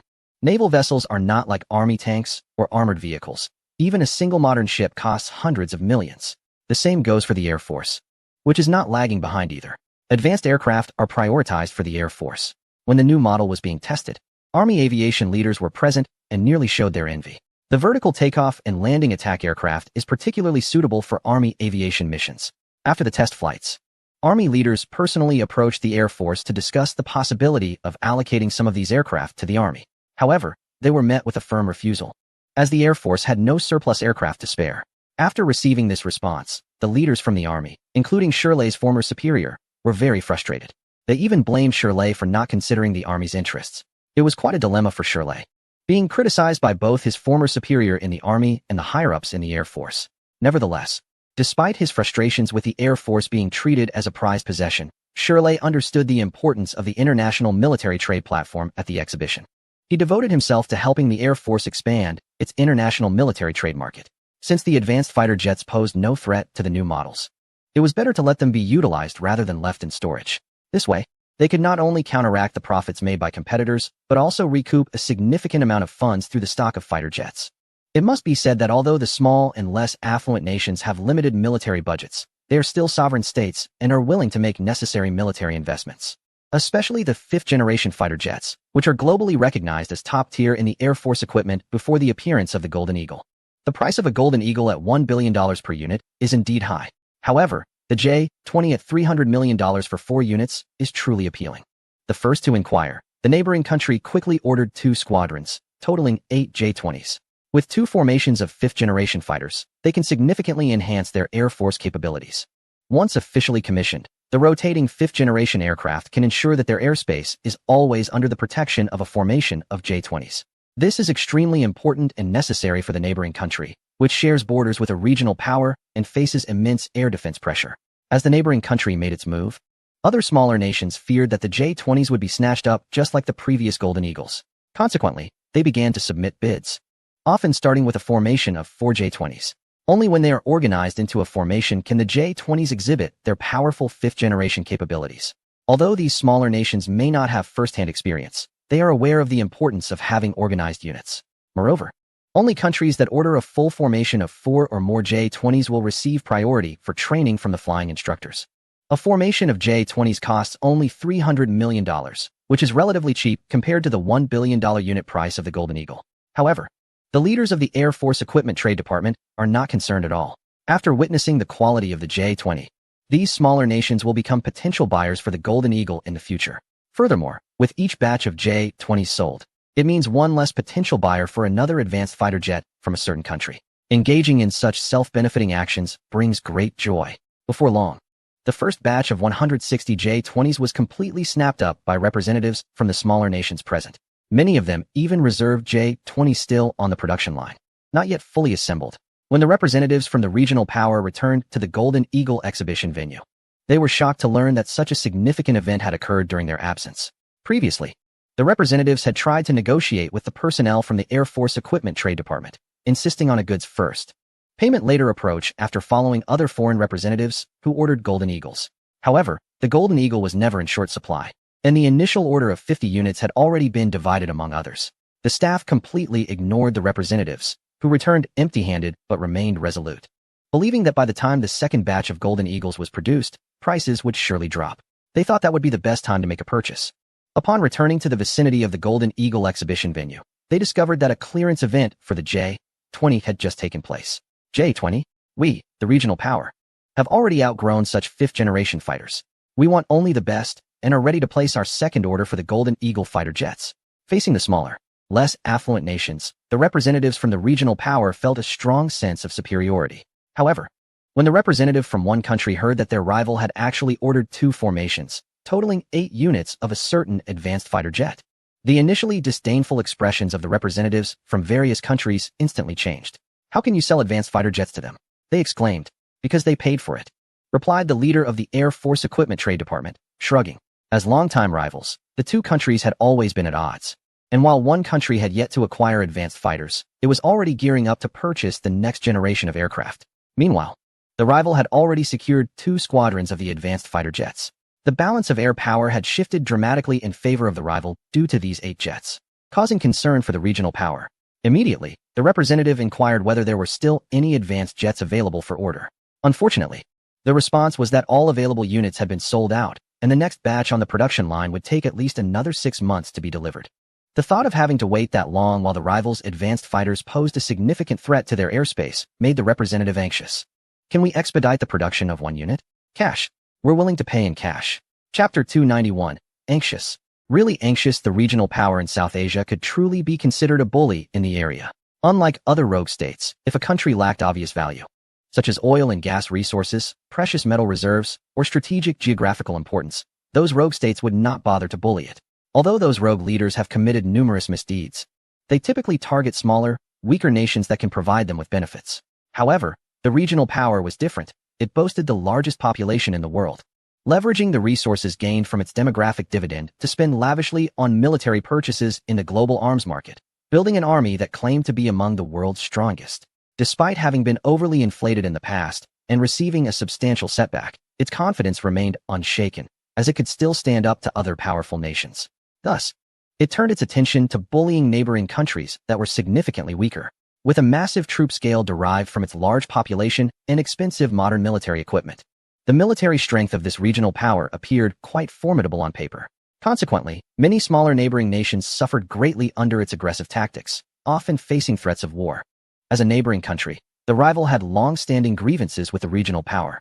In light of the escalating aerial threats posed by the regional power, the rival's official representatives quickly decided to order a total of 8 advanced fighter jets to protect their airspace. This development caused great alarm for the regional power's representatives. Although it was referred to as a regional power, that title was only built upon bullying smaller nations around it. The dominant power in South Asia may frequently claim its desire to join the permanent members of the UN Security Council, asserting that its military strength is comparable to those nations. However, if it were to engage in conflict with any of these countries, even the lower-ranked ones, the technologically advanced military powers would easily overpower the South Asian nation's military, which relies on a mix of various outdated weapons. Upon learning that a neighboring country, often bullied by it, has managed to acquire fifth-generation fighter jets, specifically a systematic fleet of 8 units. The official representatives of the South Asian power quickly recognized their predicament. They had initially underestimated the purchasing capabilities of smaller, poorer neighboring countries, thinking that they could not afford advanced aircraft, relying on a large inventory of third-generation fighters. The South Asian power believed it could maintain its dominance in the region. What they did not anticipate was the drastic price reduction of the previously hidden fifth-generation fighter jets, now available for $75 million each, making it feasible for even smaller nations to procure multiple units.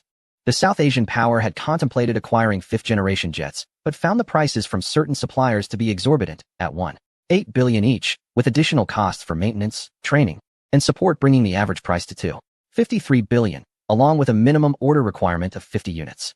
This pricing strategy felt exploitative to them. Despite being gullible, they were not as wealthy as certain nations in the Middle East, and their annual military budget was limited. With the high cost of advanced jets and a disdain for other options, they sought inspiration from a neighboring country known for its self-sufficiency in military equipment. Seeing the neighboring country produce modern naval vessels, aircraft, and ballistic missiles in large quantities, the South Asian power felt envious. This neighboring nation has developed advanced aircraft capable of competing with high-performance jets independently, while the South Asian power remained reliant on expensive imports.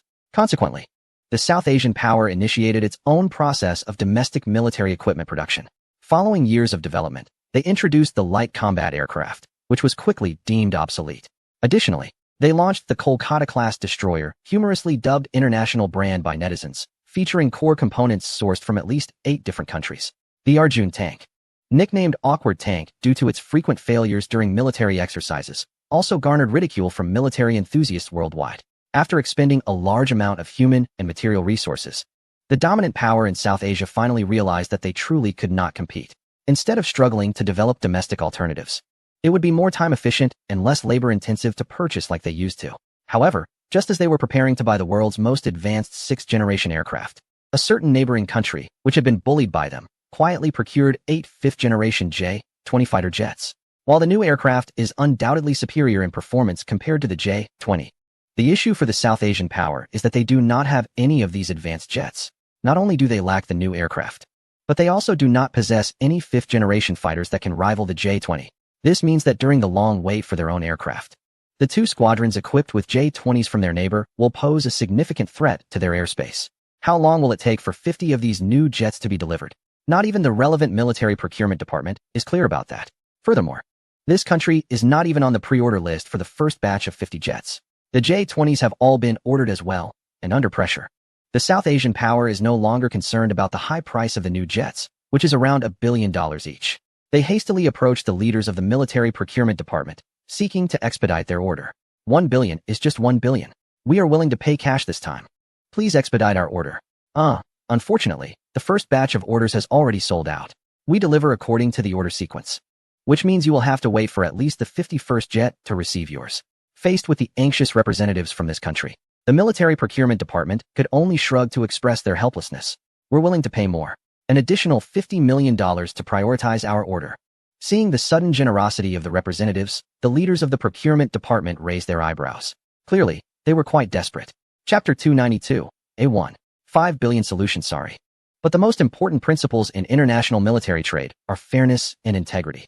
We absolutely detest such practices of paying extra to jump the queue. Is $50 million really all you're willing to add? Do you think so little of us? The procurement department leader scoffed and was not prepared to engage further. He would never compromise the reputation that had taken years to establish in the international arms trade for a mere $50 million. However, if your side can increase the offer to $1.5 billion, we will prioritize your order in the second batch. How much? $1.5 billion. Yes, you heard it correctly. Given the overwhelming demand for the first batch of 50 jets, we have regrettably come to realize our pricing error. We underestimated the popularity of these jets in the market. Therefore, the price for the second batch will inevitably rise. The additional $500 million you pay will absolutely be worth it. We will provide a special marking on your jets to indicate that these are the first aircraft from the second batch for foreign trade. After listening to the explanation from the leader of the Air Force Equipment Trade Department, the representative from the neighboring country felt a bit dazed. Special coding? What does that mean? Does it imply better stealth performance? This is $1.5 billion. Surely the extra $500 million can't just be for nothing, he thought to himself. It was a mistake. Although this special coating wouldn't make a difference in stealth capabilities, it holds great commemorative significance. Just imagine. This is the first aircraft of the second batch of the Golden Eagle export version, one of a kind in the world. The first batch of 50 aircraft was missed due to hesitation on their part. Would they really let the second batch of the Golden Eagle slip away because of a mere 500 million? Shirley opened his mouth, looking bewildered at the leader of the Air Force Equipment Trade Department, who was enthusiastically pitching the Golden Eagle to the representative. He thought he was impressive enough, managing to convince hundreds of men at the Zhuhai Air Show to part with over $10 billion for the J-20, which was previously unsold and on the verge of being phased out. He didn't expect that this leader from the Air Force Equipment Trade Department was even more skilled, using a well-rehearsed sales pitch to dazzle the representative from the neighboring country. Wow, truly professional. Watching the representative being led away by the staff to sign the contract in the conference room, Shirley couldn't help but express his genuine admiration. $5 billion. And there was someone willing to pay for the second batch of the Golden Eagle. After the representative left, the leader of the Air Force Equipment Trade Department rubbed his hands together excitedly. What? $5 billion. They accepted a 50 increase? This isn't just a good deal. They really know their stuff. Shirley almost shouted out about the big spender. There was no way around it. They had to buy. Director Sure, the stingy representatives from the neighboring country could make this purchase, and it was all thanks to you. Thanks to me? Shirley's gaze swept over the representatives from small countries who were preparing to process orders for the J-20, and he suddenly realized something. That's right. If it weren't for the order of 8 J-20s from the neighboring country, these frugal representatives wouldn't have been so generous to offer a 50 premium for the Golden Eagle. In just 3 months, the pilots from the neighboring country would be flying the J-20 around their border airspace. How could they not be anxious? If they didn't invest now, they would truly face serious consequences when issues arose. After hearing the explanation, Shirley couldn't help but smile. At that moment, he hadn't thought of all this. He had simply wanted to generate revenue for the country in the arms trade market. But wait, even if they placed an order now, it would take at least 1.5 years for the second batch of Golden Eagles to be delivered, right? Far water can't quench near thirst. Shirley suddenly realized the severe situation faced by the regional power in South Asia. The Air Force Equipment Department is currently focused on the Black Antelope vertical takeoff and landing attack aircraft as an unprecedented aerospace combat aircraft. It can outperform the 6th-generation Golden Eagle in terms of performance, combat value, and symbolic significance. Therefore, the most elite military equipment engineers, the best production facilities, and raw materials will undoubtedly prioritize the production line of the Black Antelope. As for the Golden Eagle, it is merely a backup for the Air Force to support the Black Antelope. Furthermore, once the Golden Eagle production line is completed, the aircraft produced will be prioritized for the Air Force. Only after the Air Force has equipped itself with a certain number of Golden Eagles can international buyers qualify to receive the military trade version orders that rightfully belong to them. Given this series of factors, the delivery date for the second batch of Golden Eagles is overly optimistic even if stated to be 1.5 years. Based on Shirley's understanding of the Air Force Department, it is impossible for them to consider delivering to buyers before using the full payment deposits collected from the Zhuhai Air Show to produce 100 or 80 Golden Eagles for their own personnel. That is not something we need to worry about. Representatives from India are even ready to use the $5 billion to purchase the prototype on our display. TSK, it's clear how anxious they are right now. Oh, have they made a promise to them? Shirley's eyes lit up. If a prototype that has undergone various rigorous tests can be sold at the price of a new aircraft, it wouldn't be a loss at all. No way. That's a prototype, our country's 6th-generation aircraft prototype, which embodies countless efforts from Chief Designer Liu. This has significant commemorative value. Moreover, mainly because this prototype has not been downgraded in performance, it cannot be sold as an export version. Shirley opened his mouth, but held back his criticism. Goodness, that last part is the key point. In fact, the excitement of the leader from the Air Force Equipment Trade Department is not just due to the order for a single Golden Eagle from the Indian representative. No matter how high the unit price of the Golden Eagle is, the one ordered by the Indian representative is only $5 billion. What the leader values is not this $5 billion, but the fact that the second batch of Golden Eagles has already been recognized by international buyers, and they have begun to place orders for the $5 billion Golden Eagles. As a professional official arms sales representative, he knows very well that even with a 50 markup, there will be buyers for the Golden Eagle. The actions of the Indian representative undoubtedly serve as a promotion for the Golden Eagle. This is extremely good news for the future markup sales of the second batch of Golden Eagles. On the other hand, while $5 billion has been spent, the threats faced have not been eliminated. The regional power in South Asia is still anxiously seeking ways to counter the advantages of the neighboring Air Force's 5th-generation aircraft. Chapter 293. The big one is coming this year. Zhuhai Air Show can be said to have been a great success. Just the first batch of 50 Golden Eagles represents a super military trade order exceeding $50 billion. The subsequent J-20 also contributed over $10 billion in orders. A world-class military fighter jet, known for its cutting-edge technology, stands out as a sixth-generation aircraft in the global arms trade market. Importantly, even with a staggering price tag of $1 billion per unit, no buyer finds it unreasonable.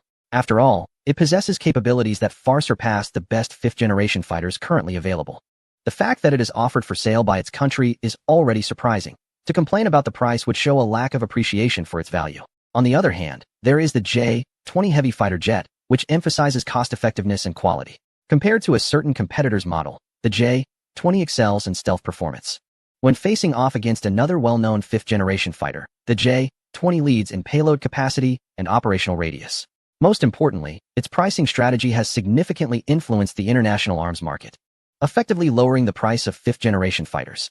In the global trade of military aircraft, the market for fifth-generation fighters is neither too big nor too small. Such advanced military equipment is typically only accessible to sovereign nations with the purchasing power and qualifications. This inherently limits the potential buyer pool, as fifth-generation fighters are manned aircraft that require pilots and maintenance, which can be significant concerns for buyers.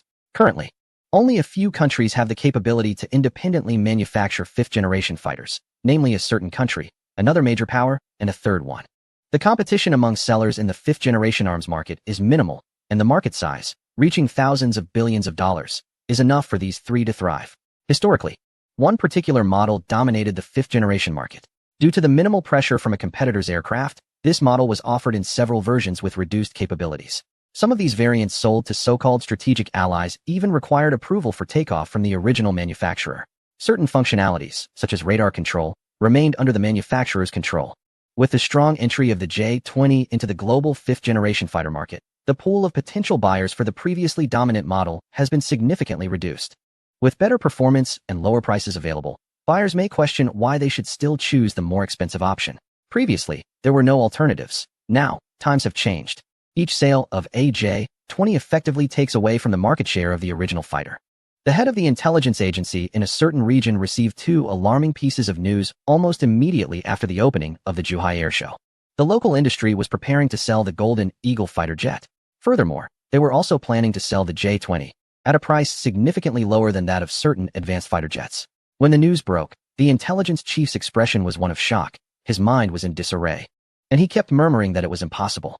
The level of confidentiality regarding military equipment, especially cutting-edge weaponry, in that region has always been extremely high.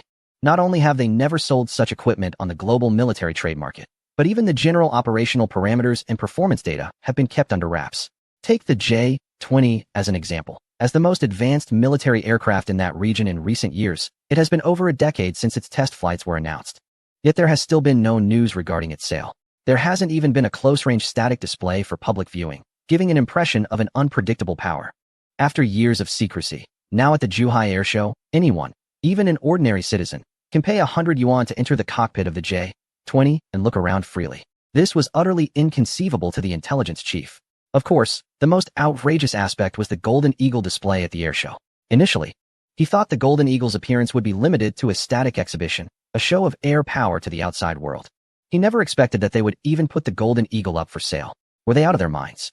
The intelligence chief looked incredulously at the images of the Golden Eagle display sent back by his agents. In the pictures, several representatives from the Middle East were shaking hands with leaders from the local Air Force Equipment Trade Department. Judging by their cheerful expressions, this military trade deal seemed to have received high recognition from both sides. Suddenly, memories from the past began to assault the intelligence chief. He inexplicably recalled the incident in '87 when a certain country sold 35 units of a particular missile to a Middle Eastern buyer at a price of $100 million each. Wait, is this country losing its mind? It's the world's second-largest economy, yet it behaves as if it has never seen money before. They can sell a sixth-generation fighter jet, like the Golden Eagle? The intelligence chief felt a splitting headache. He couldn't comprehend the mindset behind these decisions. Boss, we shouldn't be too pessimistic. They would never sell a complete version of the sixth-generation fighter jet. This military trade version must have reduced performance. I admit that this Golden Eagle is stronger than our advanced fighter jets, but for the military trade version, I doubt it. Fool, didn't you see the display stating a maximum cruising speed of 810 Mach? Even if the military trade version of the Golden Eagle has compromised other performance metrics, As long as it can still fly at 810 Mach, how are we supposed to counter it? The F-35's maximum speed doesn't even reach Mach 3. It can only follow behind this Eagle and consume its exhaust. Can we rely on surface-to-air missiles? Not to mention whether ground-based air defense radar can identify and track it. How many of our surface-to-air missiles can match its speed? After hearing the insights from his subordinates, the already troubled intelligence director was completely overwhelmed. Initially, the Eagle incident was merely a matter of great power rivalry, but with the unexpected and astonishing arms sales actions from a certain nation, it quickly spread across the globe. Next time, if major players in the Middle East or even the South Asian hegemon's fighters behave like those from that nation, entering a certain region's air defense identification zone as if it were uninhabited, then it will be more than just a matter of embarrassment for that region. A bigger problem will arise. Chapter 294. How to acquire the Eagle. After the Zhuhai Air Show, the Eagle fighter will spread across the world like a plague. What troubles the authorities in that region the most is that the countries ordering the Eagle are all members of an alliance, currently leaning more towards that nation in international relations. With the unprecedented sixth-generation Eagle, these countries' air power will see a significant boost. To some extent, this also represents that nation's effort to strengthen ties among alliance members through the Eagle. This approach is very familiar to that region. For example, during the development of the F-35 project, that region successfully integrated its allies into its international military air power system by selling fifth-generation fighters to them. On the surface, it was selling aircraft to allies, but in reality, it was using allies' money for its own R&D, selling the successful products at high prices, and in future conflicts, those products would serve its interests. Can those major players in the Middle East and South Asia really handle such a highly intelligent, high-tech unmanned fighter like the Eagle? In the end, it will still be the decisions of that nation that matter. Based on years of experience in international military trade, it is certain that the makers of the Eagle will leave some hidden backdoors and control protocols in the main control program. When it comes to wartime, these highly intelligent sixth-generation fighters might very well need to follow orders from that nation. Each Eagle sold could potentially become a part of that nation's air force deployed overseas. The alliance member countries spending a fortune to acquire the Eagle will face substantial maintenance costs as well. That nation even saves on the massive R&D funding. The aircraft produced require no expenditure from them, and when the time comes for conflict, all sold Eagles will serve as potential forces for that nation's air force. Even more frightening is that those alliance members who paid a high price for the Eagle will feel grateful for it. After all, for countries that can't even independently build third-generation fighters, possessing advanced sixth-generation aircraft is simply a stroke of incredible luck. The intelligence director from that region became increasingly alarmed and found the situation increasingly reasonable. This is the only way to explain why the people of the Dragon Country would crazily sell such an unprecedented advanced sixth-generation aircraft.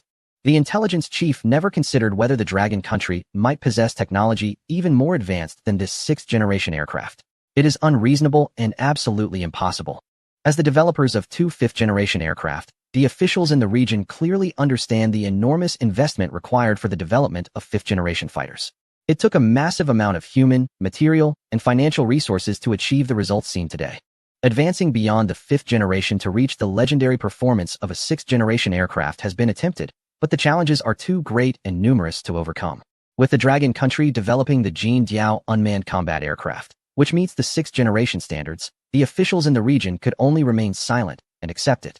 Perhaps the Dragon Country had extraordinary luck with significant breakthroughs in quantum computing, solving the most troublesome signal transmission and control issues of sixth-generation aircraft. However, the officials in the region absolutely do not believe that the Dragon Country possesses aircraft stronger than the Jin Diao. That would be more painful than a defeat. The most important thing now is to acquire the real Jin Diao. The intelligence department has gathered almost all the information about the Jin Diao, even though this performance data comes solely from the self-reports at the Zhuhai Air Show. Regardless, the intelligence chief no longer has to worry about job security. If they want to achieve results now, the priority is to conduct further analysis and disassembly of the actual Jin Diao.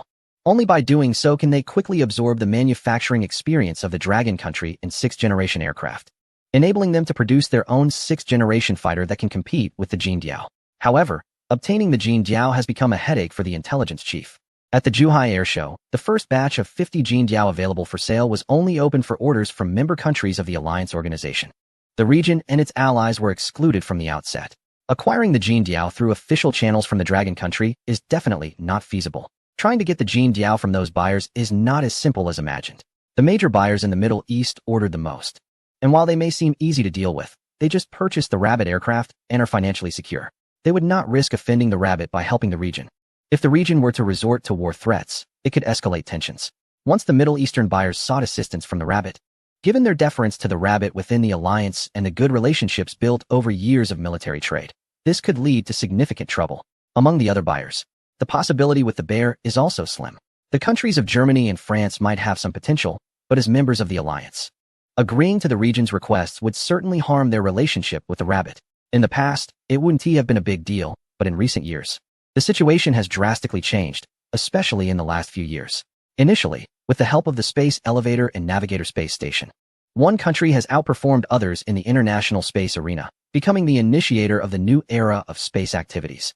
Subsequently, an incident involving a military asset exposed the long mythologized military capabilities of another country. Since the Gulf War, the facade of military invincibility that had been carefully maintained has begun to crack, leading to a diminished deterrent effect on countries around the world. While many nations are reluctant to offend this powerful country, they are equally unwilling to risk antagonizing another emerging power by providing military assets. These countries tend to follow the one that demonstrates greater strength. Currently, it appears that the latter is clearly surpassing the former. At the moment when the intelligence chief of a certain region was pondering how to break the deadlock, news arrived that a dominant nation in South Asia was seeking discussions on military trade cooperation. This nation had recently placed an order for advanced military assets at an international airshow. Upon hearing the name of this nation, the intelligence chief was momentarily taken aback. After further inquiry, it became clear that while they had indeed ordered a military asset, the delivery date was far off, at least a year and a half away. Meanwhile, the neighboring nation had acquired several advanced fifth-generation fighter jets, and orders for these jets from various countries had been snatched up. The South Asian dominant nation was now in urgent need of securing a batch of fifth-generation fighters to address the looming crisis posed by its neighbor. After securing a commitment for a second batch of military assets, the South Asian dominant nation still felt a lack of security. The 8 fighter jets delivered to its neighbor posed an immediate concern. The priority was to find a solution during the interim period before the military assets were delivered. The first thought for the South Asian nation was, of course, to purchase more military equipment. Their initial contact was with a certain country, despite its fifth-generation fighter jet being considered the least impressive among its peers. However, given the imminent threat posed by the advanced jets, the South Asian nation had to set aside its reservations and hope to procure a larger number of these jets to counter the threat. Moreover, they viewed this country as an important member of the alliance, with some shared ties. They believed that this relationship could potentially lead to favorable pricing for bulk purchases. However, when they inquired, they were quoted an exorbitant price for each jet, leaving the South Asian representatives in shock. After repeated inquiries, it became evident that the price was indeed a steep one, indicating that the country aimed to profit significantly from this deal. The international airshow had drawn considerable attention, and the announcement of the military asset combined with the clearance sale of the advanced jets had caused a huge stir in the global military community. This country was well aware that its neighbor had recently acquired several advanced jets. The most ridiculous part is that the regional power in South Asia, after seeing the advanced fighter, has completely lost interest in the fifth-generation aircraft. At the same time, they consider the price of the advanced fighter at $1 billion too expensive and want to wait for discounts. As a result, the fifth-generation aircraft was sold out, and the first batch of the advanced fighter was also gone. In this situation, upon learning that another country had acquired 8 units of the fifth-generation aircraft, the regional power was truly stunned. They had no choice but to pay a premium of $50 to order a second batch of the advanced fighter, with an uncertain delivery date.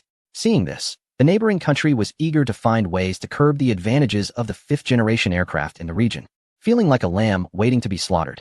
If they didn't take advantage of the situation, it would be hard to justify. The price of the Su-57 at $200 million? The performance of the fifth-generation aircraft was much stronger, costing only $75 million per unit, which is almost a third of the Su-57's price. If the regional power had been clear-headed, they would never have agreed to such a deal. However, the neighboring country was confident. The fifth-generation aircraft was indeed cost-effective, but didn't they look down on it before? Now that it was sold out, they could only order the Su-57 at a high price.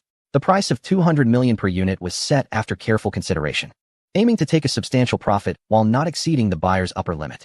Considering that there had been offers of $300 million per unit for the fifth-generation aircraft from other regions, the neighboring country confidently set the price for their Su-57 at $200 million. If the regional power hadn't seen the price of $75 million for the fifth-generation aircraft, they might have agreed. But now, purchasing the Su-57 at $200 million after the fifth-generation aircraft entered the international market would make them seem like fools. After some struggle and discussion, the regional power decided to ask other countries for help. Although they had already gained a reputation as a foolish buyer in the international arms market, there was still a chance that the other party might offer a better deal. Back in the intelligence department, upon understanding the situation, the intelligence director began to think about how to respond. The goal was to maximize benefits for their side in this matter. The director immediately contacted the relevant military trade department. With the fifth-generation aircraft entering the international arms market, the pressure on their military trade version was enormous. The price of $75 million per unit was no longer just a promotion. It was a serious challenge. Several smaller countries that had shown interest recently abandoned their orders, preferring to wait for the fifth-generation aircraft still on the production line rather than purchasing the military trade version. Several countries that have previously collaborated with us are now using the J-20 issue to pressure us into lowering the maintenance costs for a certain advanced fighter jet, threatening to cancel all planned subsequent orders otherwise. According to incomplete statistics, the losses have already reached 130 units, and this number may continue to rise in the future. Hearing the complaints from the military trade department head, the intelligence director frowned. So how do you plan to respond? Lower the price. The unit price of the military trade version must be reduced to around 100 million to regain competitiveness. The military trade department has conducted a detailed analysis, considering that although the J-20's price is only 75 million per unit, its supply is not stable. If the price of the military trade version can be brought down to 100 million, it could regain its competitive edge. After understanding the situation, the intelligence director was informed and began meeting with representatives from a regional power. If necessary, we can immediately provide 10 units of the advanced fighter jet to address your crisis regarding the fifth-generation aircraft. However, the unit price of these jets will not be less than 300 million. Upon hearing this, the representative from the regional power's expression fell immediately. They were indeed too naive. In international relations, only interests are eternal. The whole world knows that they are in urgent need of fifth-generation aircraft, and the regional power has already suffered a setback from the second batch of orders. Others are sharpening their knives, ready to take advantage. The representative felt dark and frustrated, regretting their earlier indecision at the airshow and resenting their country's military industry's lack of competitiveness. However, if you are willing to engage in deep cooperation with our military trade department, we can offer significant discounts on this order. 100 million per unit for the advanced fighter jet, and delivery can be made within a week. Hearing that there was a chance for a turnaround, the representative of the regional power's spirits lifted. Deep cooperation? Indeed, our military trade department is very interested in your advanced fighter jet. If your order arrives, we hope to allow our engineers to visit and observe closely. At this point, the representative of the regional power realized that the other party was indeed focused on the advanced fighter jet. After its announcement, the most affected on a global scale was the certain country. Currently, their most advanced fifth-generation aircraft can barely match the J-20. The emergence of this advanced fighter jet has completely created a generational gap between the two. This gap is enough to cause panic for a country that has led the world in this field for over half a century. As the main competitor, they will definitely not be able to obtain the advanced fighter jet through official channels like some allied nations. Therefore, how to quickly acquire the most advanced fighter jets for research has become their most urgent issue. To some extent, the pressure from the Golden Eagle on the relevant party is significantly greater than that exerted by 8 J-20 fighters on the dominant nation in South Asia. Well, finally, I can get a handle on you. The representatives of the dominant nation in South Asia immediately understood the current situation. Thus, both sides engaged in a round of negotiations. Eventually, they reached an agreement that was recognized by both parties. First, the relevant party agreed to provide 10 military trade version advanced fighters at a unit price of 100 million. While the dominant nation in South Asia would pay later, with the payment for the fighters to be made after the delivery of the Golden Eagle. At the same time, the dominant nation agreed to allow a non-official team of engineers from the relevant party to participate in the logistics and maintenance support for the Golden Eagle. To avoid any potential issues, all members of this engineering team must be of local descent. A deal, with various considerations from both sides, was finally established after multiple rounds of probing and calculation. Once the representatives from the dominant nation left, the intelligence department in the region began to discuss the matter. Boss, the dominant nation clearly came to us seeking help. Is the unit price of 100 million for the advanced fighters a bit low? We could obviously take advantage of them, especially since they are currently facing issues from another party. We could easily manipulate the situation. With the J-20 entering the international arms market, such opportunities may become rarer in the future. Everyone felt it was a real pity not to capitalize on this chance with the dominant nation, as buyers like them who willingly come to be taken advantage of are extremely rare. Fools, how much do 10 advanced fighters cost? A mere 3 billion at most. In comparison, the Golden Eagle is far more important. If the relevant party is willing to sell to us, even at 10 billion per Golden Eagle, Those in charge would not hesitate to pay. You guys have no idea about the value of the world's first sixth-generation fighter. As for the money saved by the dominant nation from this military trade order, they'll have to cough it up sooner or later. Do you think that once they buy the advanced fighters, everything will be fine? Don't they need maintenance, inspections, and upkeep? The dominant nation doesn't even have the capability to manufacture third-generation fighters on their own. What parts of the advanced fighters can they produce independently? Moreover, given their alarming loss rate of aircraft, just the later maintenance and upkeep will cost them dearly. The savings they make when purchasing aircraft will eventually be extracted from them during post-purchase maintenance. Upon hearing the explanation from the intelligence director, everyone finally understood. It's impressive how thorough the director is in thinking things through. Otherwise, how would they have become the head of the intelligence department? Before extracting all the value from the dominant nation regarding the Golden Eagle unmanned fighter, they are luring them in with the low-priced advanced fighters. Once the dispatched technical personnel gather the necessary intelligence on the Golden Eagle technology for the military sector, they can proceed with the maintenance of the advanced fighter jets without restraint. Is it unreasonable for local maintenance technicians to charge $1 million for a single service?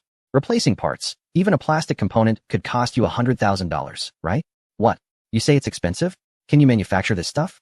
If you don't use original parts, do you believe your aircraft will stay in the air for long? Without using our high-priced original parts, you won't get any warranty service. The intelligence officer couldn't help but smile, already envisioning how perfectly he would handle this matter. It would not only address the urgent Golden Eagle issue for the northern military, but also allow them to profit significantly from the maintenance of the advanced fighter jets. Meanwhile, after the delegation from the regional power returned home, some members raised concerns. We just signed a Golden Eagle order with the local entity, and now we're allowing outsiders to have close contact with the technology. What if they find out? The head of the delegation scoffed at such cautious remarks. What is there to fear? Just say that the maintenance is outsourced. After all, it's all about the region. We can claim we didn't realize they were spies. If the locals discover it, we can just hand them over, and they might even be pleased and send us another Golden Eagle. Hearing the leader's explanation, the delegation members reflected on it with their unique perspective and found it quite reasonable. Moreover, we weren't planning to pay anyway. We emphasized that we would take goods first and pay later. Even if the Golden Eagle arrives, by then, they would be the ones eager for our cooperation. And we wouldn't have to pay or be pressured. This billion-dollar payment could easily be avoided, right? The members' eyes lit up after hearing this. Brilliant. That's why the leader is in charge of the delegation. This way, they could effortlessly obtain 10 advanced fighter jets from the outsiders. And it would be a transaction initiated by them. As for whether the locals would be offended in the future, to be honest, the delegation leader and the higher-ups didn't think much about it. Recently, whether it's the space elevator, the pilot space station, the lunar base construction, the establishment of alliance organizations, or the failures in the lunar return plans, the response to the Golden Eagle incident has shown that the outsiders are in a state of decline. The glory of once dominating the world and acting as the global police is no more. With the formal service of the local sixth-generation fighter jets, the once proud military advantage of the outsiders will also fade. It is now time for the locals to shine. Chapter 297. Brother Lei's plea for help in international relations. For regional powers like the one mentioned, the most important factor is choosing sides. Often, making the right choice is more crucial than hard work. Just like back then, a certain European country transformed from an Axis power at the beginning of World War II to a victorious nation after the war, relying on impressive alignment strategies.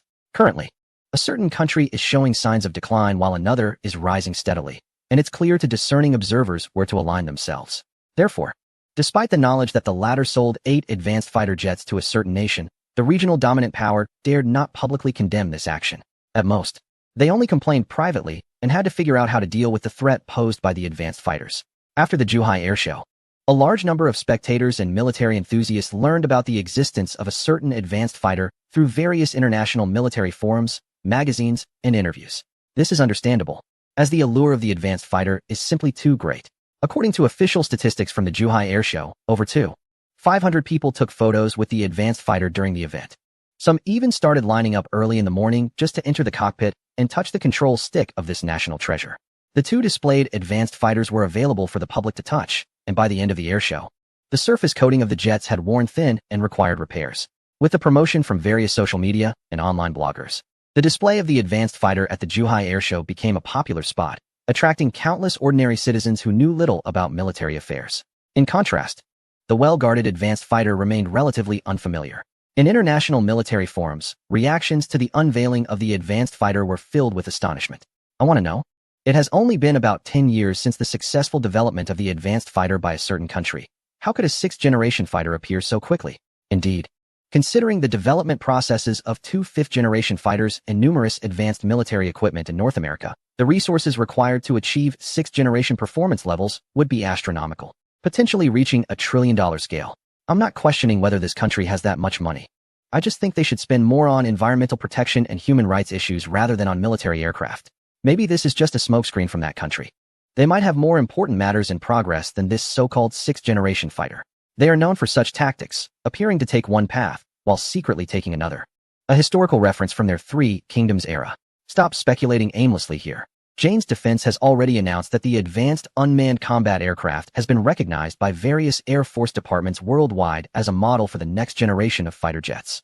This type of aircraft, which can be unmanned and controlled by intelligent AI, will completely outclass those F-35s, F-22s, and the advanced fighter. In the future, there will no longer be distinctions between generations of aircraft, only between intelligent AI aircraft and conventional fighters. Our country's jets will lead the world, while others will be left with their outdated models, waiting to be swept into the dust of history. I agree with the comments made by the brother from the Dragon country, but there's one point that needs attention and is worth mentioning. Our country SSU-57 is also a powerful fifth-generation aircraft. Next time, when comparing various models of fifth-generation fighters, please include the Su-57. As of now, there are only 4 fifth-generation fighters in the world: F-35, F-22, J-20, and Su-57, which is not hard to remember. It doesn't matter. We have already invested a huge sum of $1.5 billion to order a Golden Eagle drone. I believe that in the near future, through research on the Golden Eagle, we will also have our own sixth-generation aircraft. That's enough. For you to keep that fighter jet operational until its normal service life is a luxury, and yet you're thinking about developing a sixth-generation aircraft? You can't even produce the so-called third-generation light combat aircraft. How can you expect to develop a sixth-generation one? I'm afraid that even if you were given the complete design blueprints for the Golden Eagle drone, you wouldn't be able to produce it. Damn it. These Curry people are going to have sixth-generation aircraft in the future. What about us? What about our allies who are supposed to provide us with security services? Didn't they say we are the most reliable allies? Are they not working on a sixth-generation aircraft program? When can they provide us with such advanced fighter jets? Why are we still spending a fortune on outdated F-35 orders? Why can't we switch allies and ally with the Dragon country? These people take our resources, live on our land, and still expect us to pay them, yet they just take the money without delivering?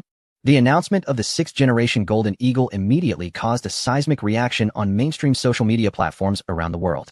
Netizens from various countries, especially those from the so-called YouTube 5 permanent members, India, South Korea, Vietnam, Turkey, and Poland, are discussing it most fervently.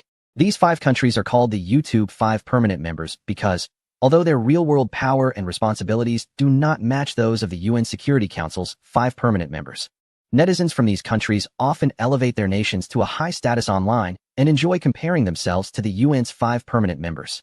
Lu Lang, who has completed the military equipment design task, is intensely surfing the internet, watching the evaluations and opinions from netizens around the world about the Golden Eagle. He sees the YouTube 5 permanent members arguing over which of their countries can get closer to the first tier in the sixth-generation era, all while mocking each other.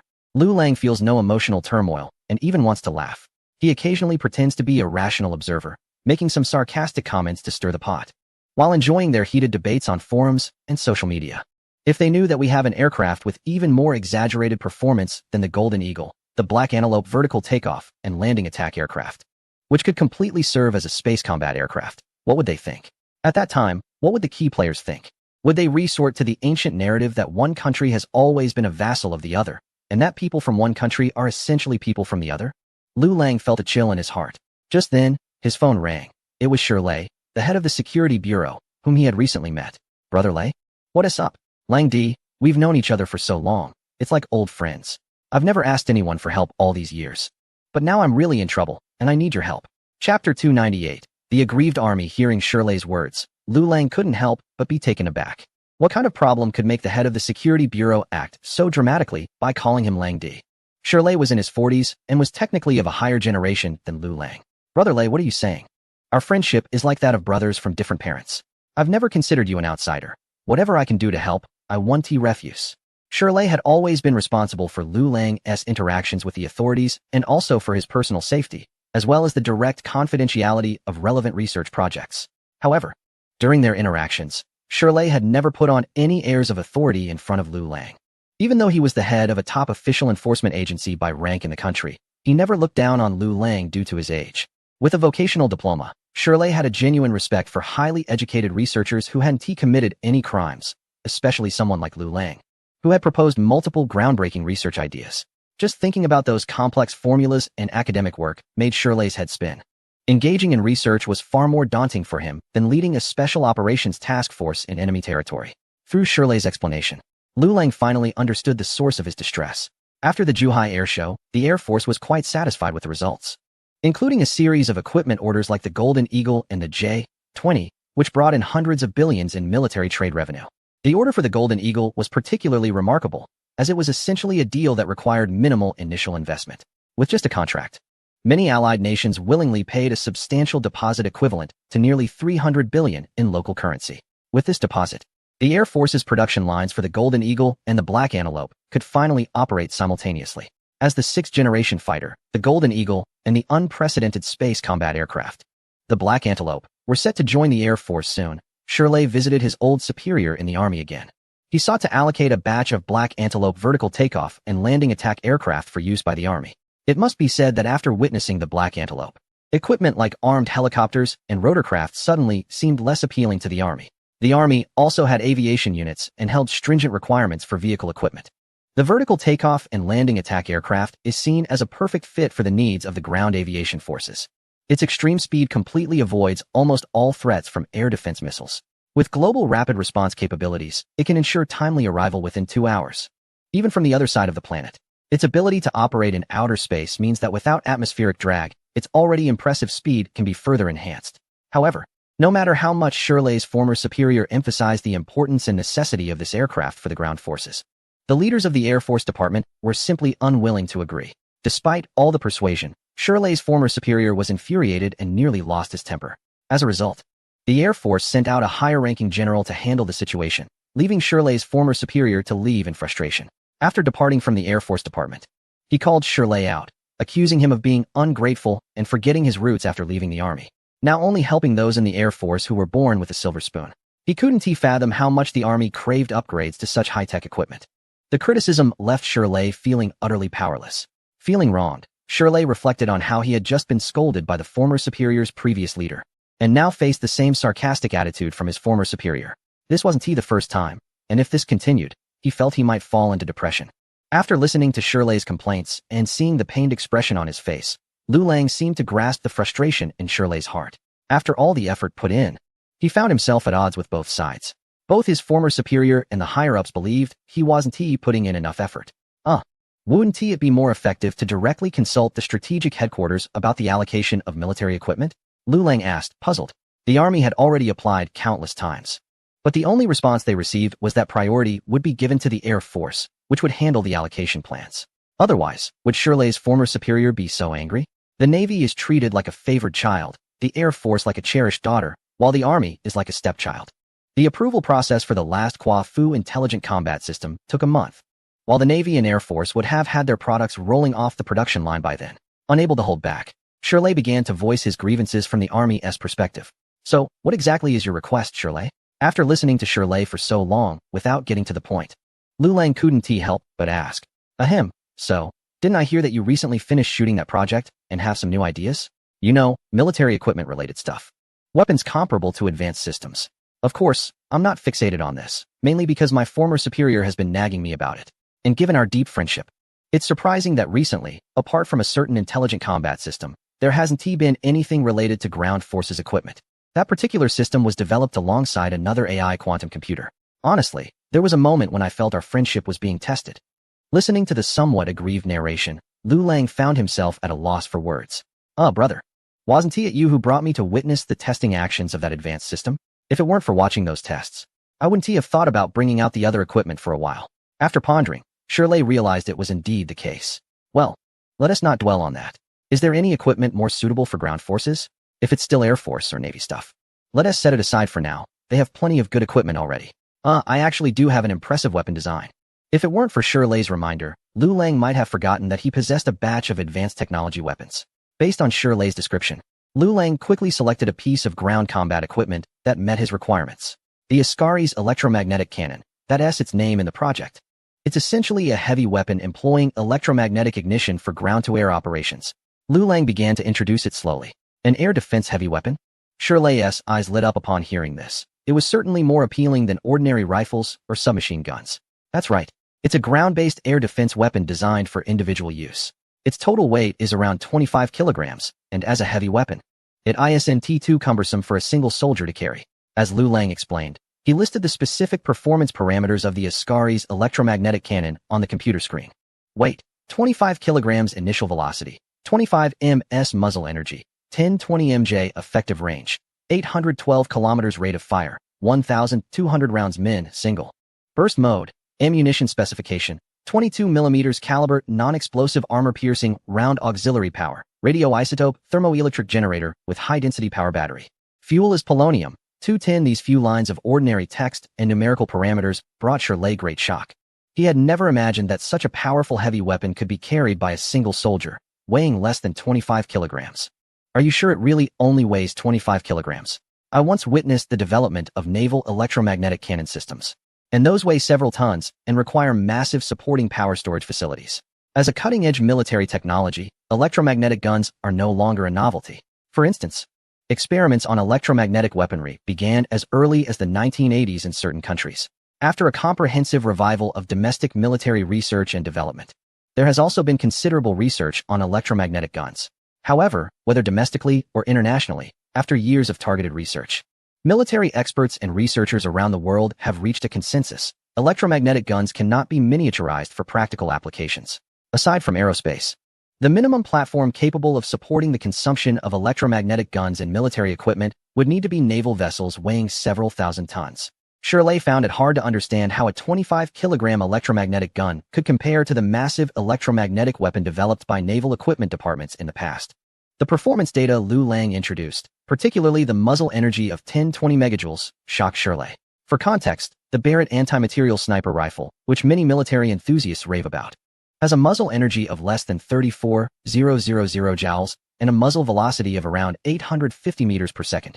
Despite this, the Barrett, often referred to as a cannon, can still penetrate a 20mm thick steel plate from a distance of 300 meters, which is formidable. I have improved the power source of the electromagnetic gun, utilizing a design that can provide a sufficient amount of instantaneous energy supply while being compact. Well, how should I put it? You can think of it as a small nuclear power device. Lu Lang wanted to elaborate on the ingenious designs of the Ascalon electromagnetic gun that were in his mind. However, upon seeing Shirley's confused expression, Lu Lang realized that his friend, with only a college diploma, might not understand the complex designs and theories. I have some friends in the Naval Equipment Department who are studying the electromagnetic gun project. I can take you to talk to them. Perhaps we can spark some research ideas. Shirley quickly shifted the topic, hiding any embarrassment at not understanding. Lu Lang was good at many things, but technical discussions were bound to give him a headache. Recently, Lu Lang was waiting for the prolonged revenue period of the global box office for Paradise, with some time before the earnings would come through. It was a perfect opportunity to accompany Shirley to the Naval Equipment Department to verify the actual capabilities of the Ascalon electromagnetic gun. With the head of the Security Bureau driving, they traveled smoothly and soon arrived at a research institute that appeared quite unremarkable. If it weren't for the armed guard at the entrance and the sign indicating the 7th Equipment Research Institute of the Navy, Lu Lang would have thought it was just an inconspicuous industrial facility. Under the familiar guidance of Shirley, Lu Lang quickly met the head of cutting-edge research in the field of electromagnetic weapons. Chief Engineer Wang, this is Lu Lang, the chief designer recently responsible for the intelligent transformation of military equipment. Lu Lang, this is the chief engineer of the 7th Research Institute of Naval Equipment. After some casual greetings and introductions, Lu Lang finally realized that the middle-aged man before him, whose hair was mostly gray and who wore glasses due to severe myopia, was the authoritative expert in the field of electromagnetic weapons that Shirley had mentioned. Chief Engineer Wang, who had initially not paid much attention, was noticeably surprised upon hearing Lu Lang's name. What brings you here? Is this the recently renowned chief designer Lu? He expressed his surprise while exchanging pleasantries.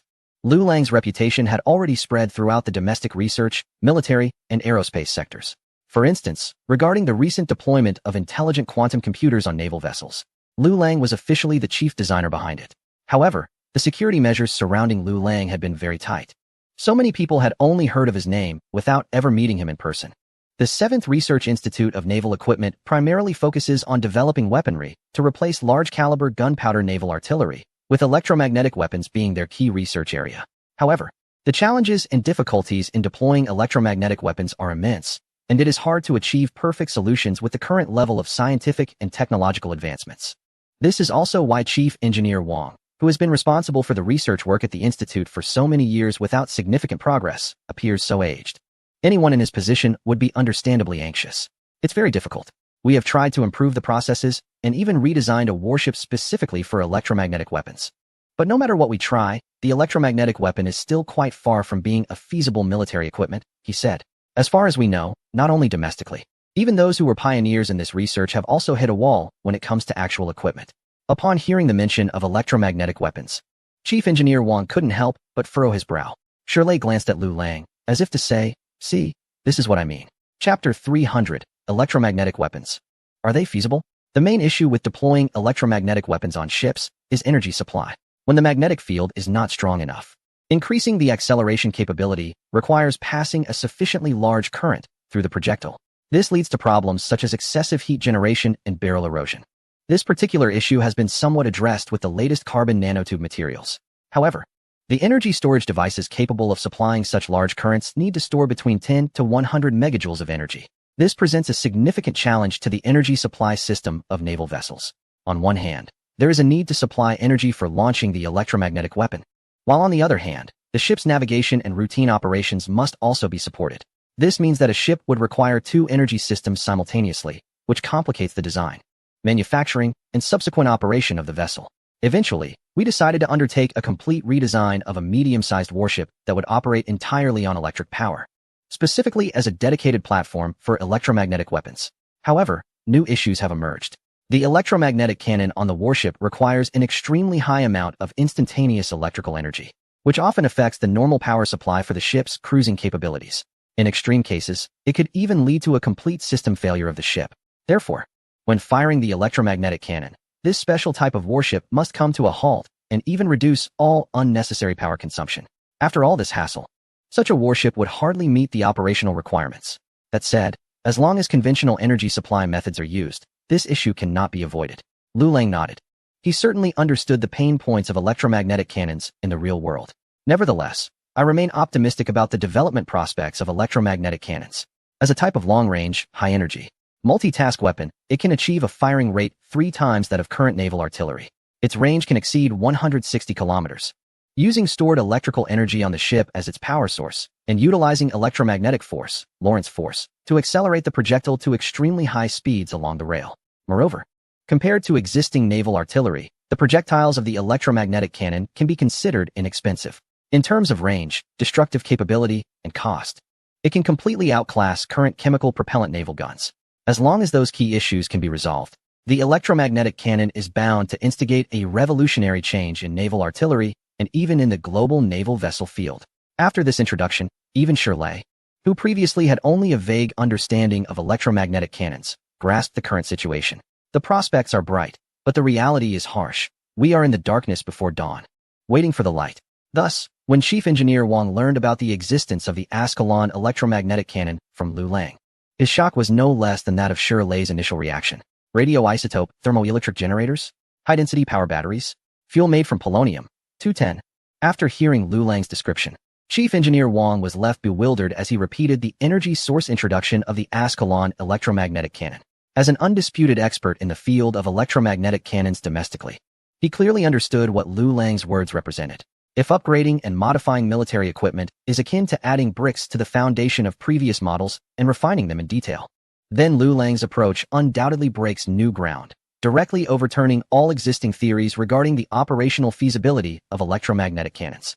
While experts and scholars around the world researching electromagnetic cannons are still contemplating how to stabilize energy output, extend the rail length, and find a more suitable low-resistance material for cannon projectiles, Lu Lang has innovated the energy supply device for the electromagnetic cannon. Have experts and scholars from various countries not considered tackling the energy supply device? Of course, they have thought about it, but the problem is that the difficulty is too great, and it simply cannot be accomplished. Compared to the challenges of low-resistance materials and extending the length of the electromagnetic railgun, The idea of researching a completely new energy supply device is undoubtedly monumental. Over time, no one would consider this direction anymore. This has been a Nobel Prize-level problem that has troubled countless experts in applied chemistry and applied physics worldwide. The researchers in the field of electromagnetic railguns have no hope of solving it. In other words, you have redesigned an unprecedented compact nuclear power energy supply device to tackle the application of the electromagnetic railgun. Chief Engineer Wang asked with difficulty. At that moment, the shock he felt was unprecedented. He looked at Lu Lang, who still appeared somewhat youthful, and could not fathom how someone could be so extraordinarily talented.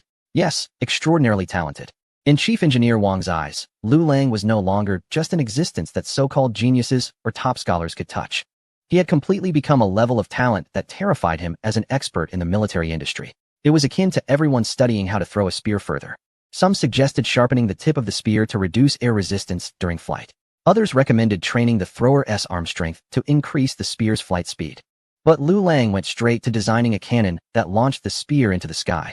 This energy source device, which involved the use of radioactive isotopes, seemed exaggerated in the eyes of Chief Engineer Wang.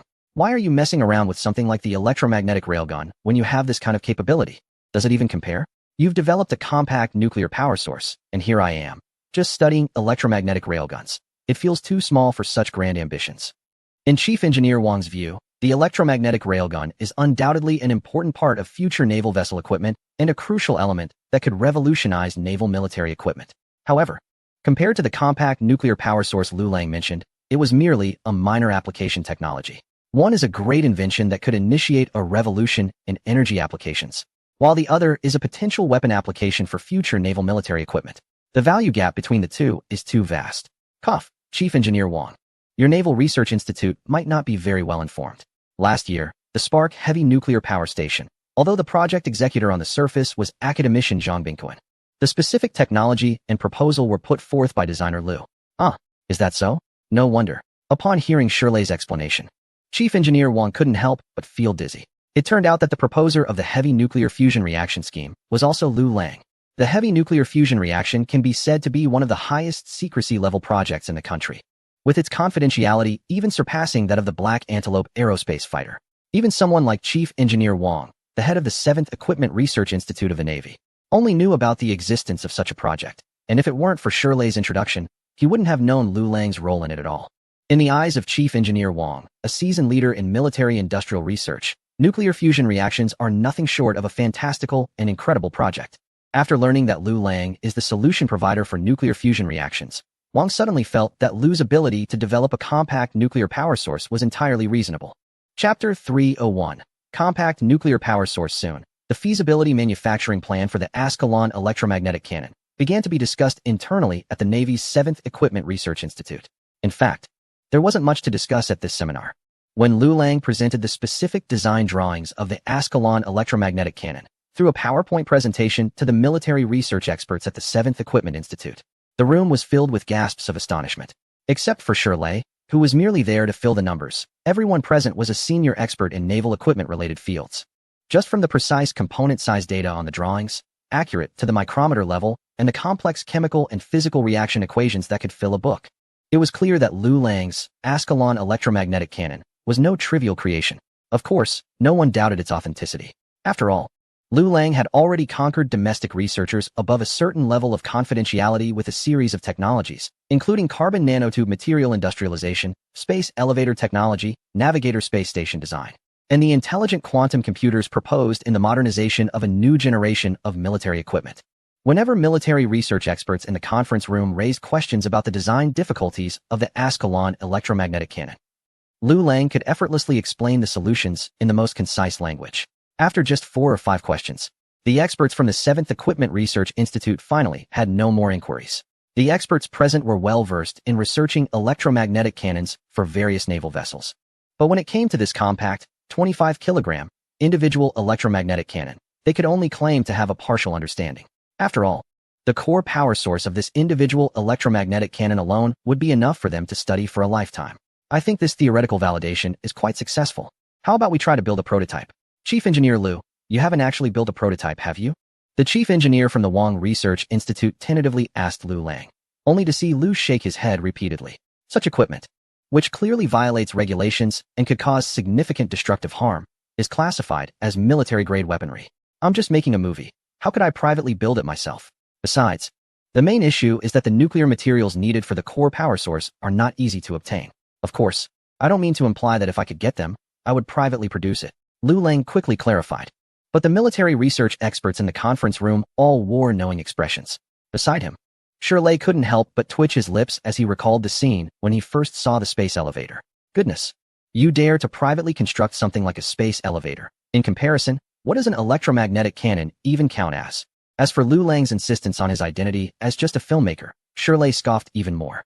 Making sci-fi films and creating high-tech props is no news for Lu Lang. Sometimes, Shirley even wondered if Lu Lang was so obsessed with making sci-fi films just to theoretically validate the black technology in those movies through filmmaking. It's fine. Our Navy's 7th Equipment Research Institute is well-equipped, and those raw materials aren't hard to obtain. Why don't we conduct the experimental validation here? Chief Engineer Wang looked at Lu Lang with great anticipation. He hoped to conduct experiments on the Ascaris electromagnetic cannon at the Navy's 7th Equipment Research Institute, which was for a reason. As the official institution with the deepest research in the field of electromagnetic cannons domestically, it would be somewhat regrettable for the military and research experts present if such a groundbreaking product did not appear here.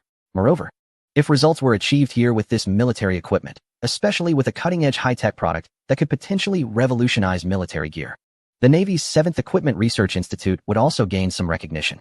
Lu Lang had no objections. After all, where they conducted the experiments didn't matter. Furthermore, the experts at the Navy's 7th Equipment Research Institute seemed even more interested in the Ascaris electromagnetic cannon than Lu Lang himself. As soon as he agreed, Chief Engineer Wang immediately started shouting and urging his subordinates to quickly prepare the raw materials for manufacturing the prototype. The most troublesome aspect of the Ascaris electromagnetic cannon was its core power source. It utilized a high-density nuclear power battery fueled by polonium-210, which posed a significant challenge for tech companies to obtain. However, for the Navy's 7th Equipment Research Institute, it was hardly an issue. As a military equipment research institute directly under the Navy, they could easily procure these strictly controlled nuclear materials from the National Nuclear Material Strategic Reserve Center with just a staff member carrying a stamped document. Aside from this most challenging nuclear material, the other raw materials required for the Ascaris electromagnetic cannon were negligible. The institute had already prepared high-precision processing and calibration instruments. Additionally, since the entire design of the Ascaris electromagnetic cannon weighed only 25 kilograms, the raw materials for the experimental equipment were ready in just a couple of days. Under Lu Lang's leadership and with the collaboration of various military and research experts from the Navy's 7th Equipment Research Institute, the project for the individual heavy weapon based on the latest electromagnetic kinetic energy technology quickly commenced. Lu Lang prepared a complete set of design blueprints for the Ascalon electromagnetic cannon, detailing the processing dimensions of each individual component. As for the core nuclear power source device within this individual heavy weapon, he personally operated and manufactured it. Although the nuclear power source device Lu Lang worked on was an unprecedented new compact nuclear energy device, which theoretically should pose considerable risks. The military research experts at the 7th Equipment Research Institute of the Navy closely surrounded Lu Lang, observing and witnessing the birth of this world's first compact nuclear power source device. For these military research personnel who had devoted most of their lives to the field, the likelihood of danger associated with this theoretically sound compact nuclear power source device was considered a low-probability event. However, if they missed the moment of the birth of this historically significant compact nuclear power source device, they would undoubtedly regret it for life. Even after retirement, they might wake up at night, feeling discontented for not witnessing this moment. Chapter 302. Shirley, give me the first shot. We finally succeeded. Shirley was the first to excitedly shout when Lu Lang announced the successful creation of the Ascalon electromagnetic cannon. The process of collaborative research and development of high-tech military equipment was a completely new experience for him. When the Ascalon electromagnetic cannon was truly manufactured, appearing exactly like the designs on the presentation slides in reality, Shirley felt an inexplicable sense of achievement. The commotion caused by the head of the Safety Bureau also drew the attention of everyone present. Everyone, including Lu Lang, found it strange that Shirley, who had done nothing in the process, felt a greater sense of accomplishment than those who had actually operated the equipment. Realizing that everyone's gaze was focused on him, Shirley also recognized that his reaction seemed a bit excessive. Ahem, well, now that this weapon has been manufactured, shouldn't we conduct tests? Let me handle this. After all, I come from the main combat forces, and no one here understands how to be a soldier better than I do, right? Upon hearing Shirley's words, everyone exchanged glances. Indeed, If it came to weapon development, shipbuilding, or missile tasks, the military research experts present were top-notch. However, asking them to take weapons to the battlefield would be quite challenging for these individuals, who wore thick glasses and had bodies weakened by years of late-night research. When Lu Lang expressed his desire to try out the weapon he designed, he was met with a stern refusal from Shirley. This dangerous new weapon trial mission cannot be attempted by you. What if something goes wrong? How would I explain it to the nation, the party, and the people? Lu Lang looked at Shirley, who was resolutely refusing him, momentarily speechless. The head of the Security Bureau, Shirley, is fully responsible for his own safety issues. No, I guarantee this weapon is fine. No way, let me try it. I'm a professional from the main combat troops. Lu Lang almost laughed at Shirley's words. Come on, I personally built this thing. Who knows its danger level better than I do?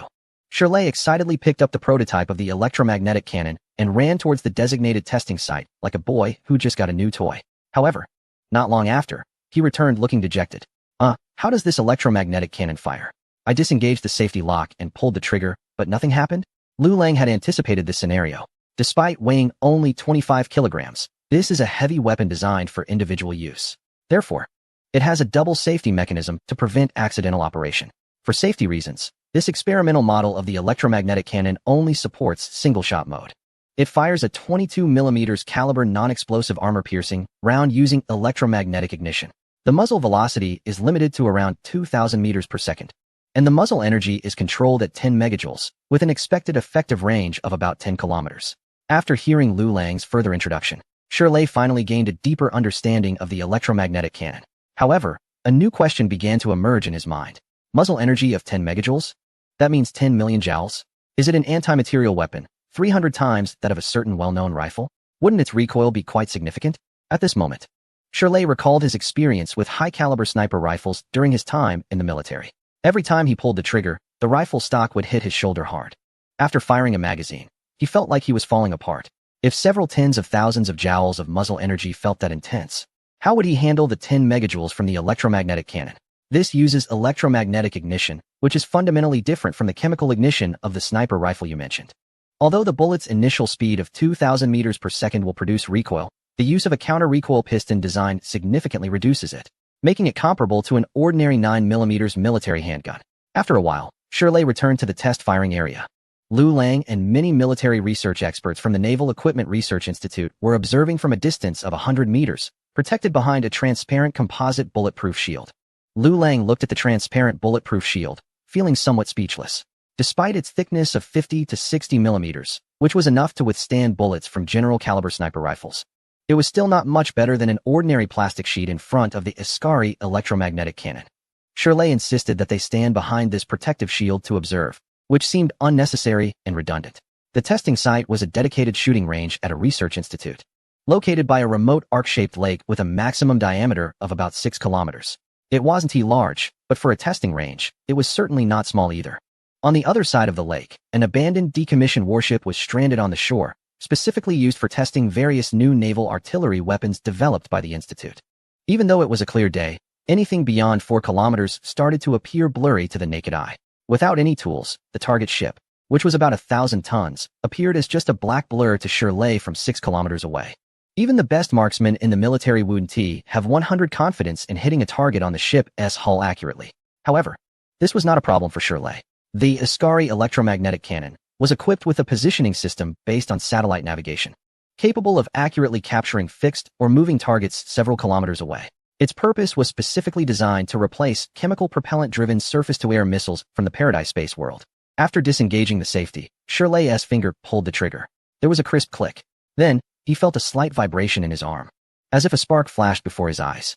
A 22mm non-explosive armor-piercing round instantly struck the target ship 6 kilometers away. The specially reinforced 120mm homogeneous steel plate on the target ship had no resistance against the ammunition fired from the Ascari electromagnetic cannon, easily pierced by a hole about 50 millimeters in diameter, passing through the other side of the ship. Chapter 303, dedicated to shooting aircraft. The firing of the Ascari electromagnetic cannon happened almost in an instant. The military research personnel watching from 100 meters away hadn't even reacted when the weapon test had already concluded. This is over. Chief Engineer Wang looked bewildered. Compared to the naval electromagnetic cannon tested at the Institute, the Ascari electromagnetic cannon was remarkably quieter. At a distance of 100 meters, not only was there no sound, but there wasn't even the flash of smoke from conventional firearm bullets being discharged.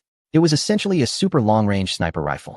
When the crowd saw the monitoring equipment placed near the target ship reveal the impact point, a hole about 50 millimeters wide on the 120 millimeter thick homogeneous steel plate, there was a wave of gasps. You call this a super long-range sniper electromagnetic gun? This is clearly a cannon. Indeed, it is a cannon. Otherwise, why would it be called the Ascari electromagnetic cannon? Hearing a group of military research personnel whispering behind him, Lu Lang seriously corrected the term for the Ascari electromagnetic cannon. I must reiterate, despite its weight of only 25 kilograms, it is indeed a heavy weapon. It is a type of artillery with extremely high lethality and good concealment, designed for anti-aircraft use. Compared to sniping fixed targets, it is more suitable for dealing with high-speed penetrating aerial units. When combined with the constellation satellites and navigation systems we have gradually launched into orbit, along with ground-based intelligent AI combat systems like the Kwafu guidance system, using the Ascari electromagnetic cannon enables operators to strike enemy aircraft with lead time for high-speed incursions. In contrast to the general speed of 24 Mach for surface-to-air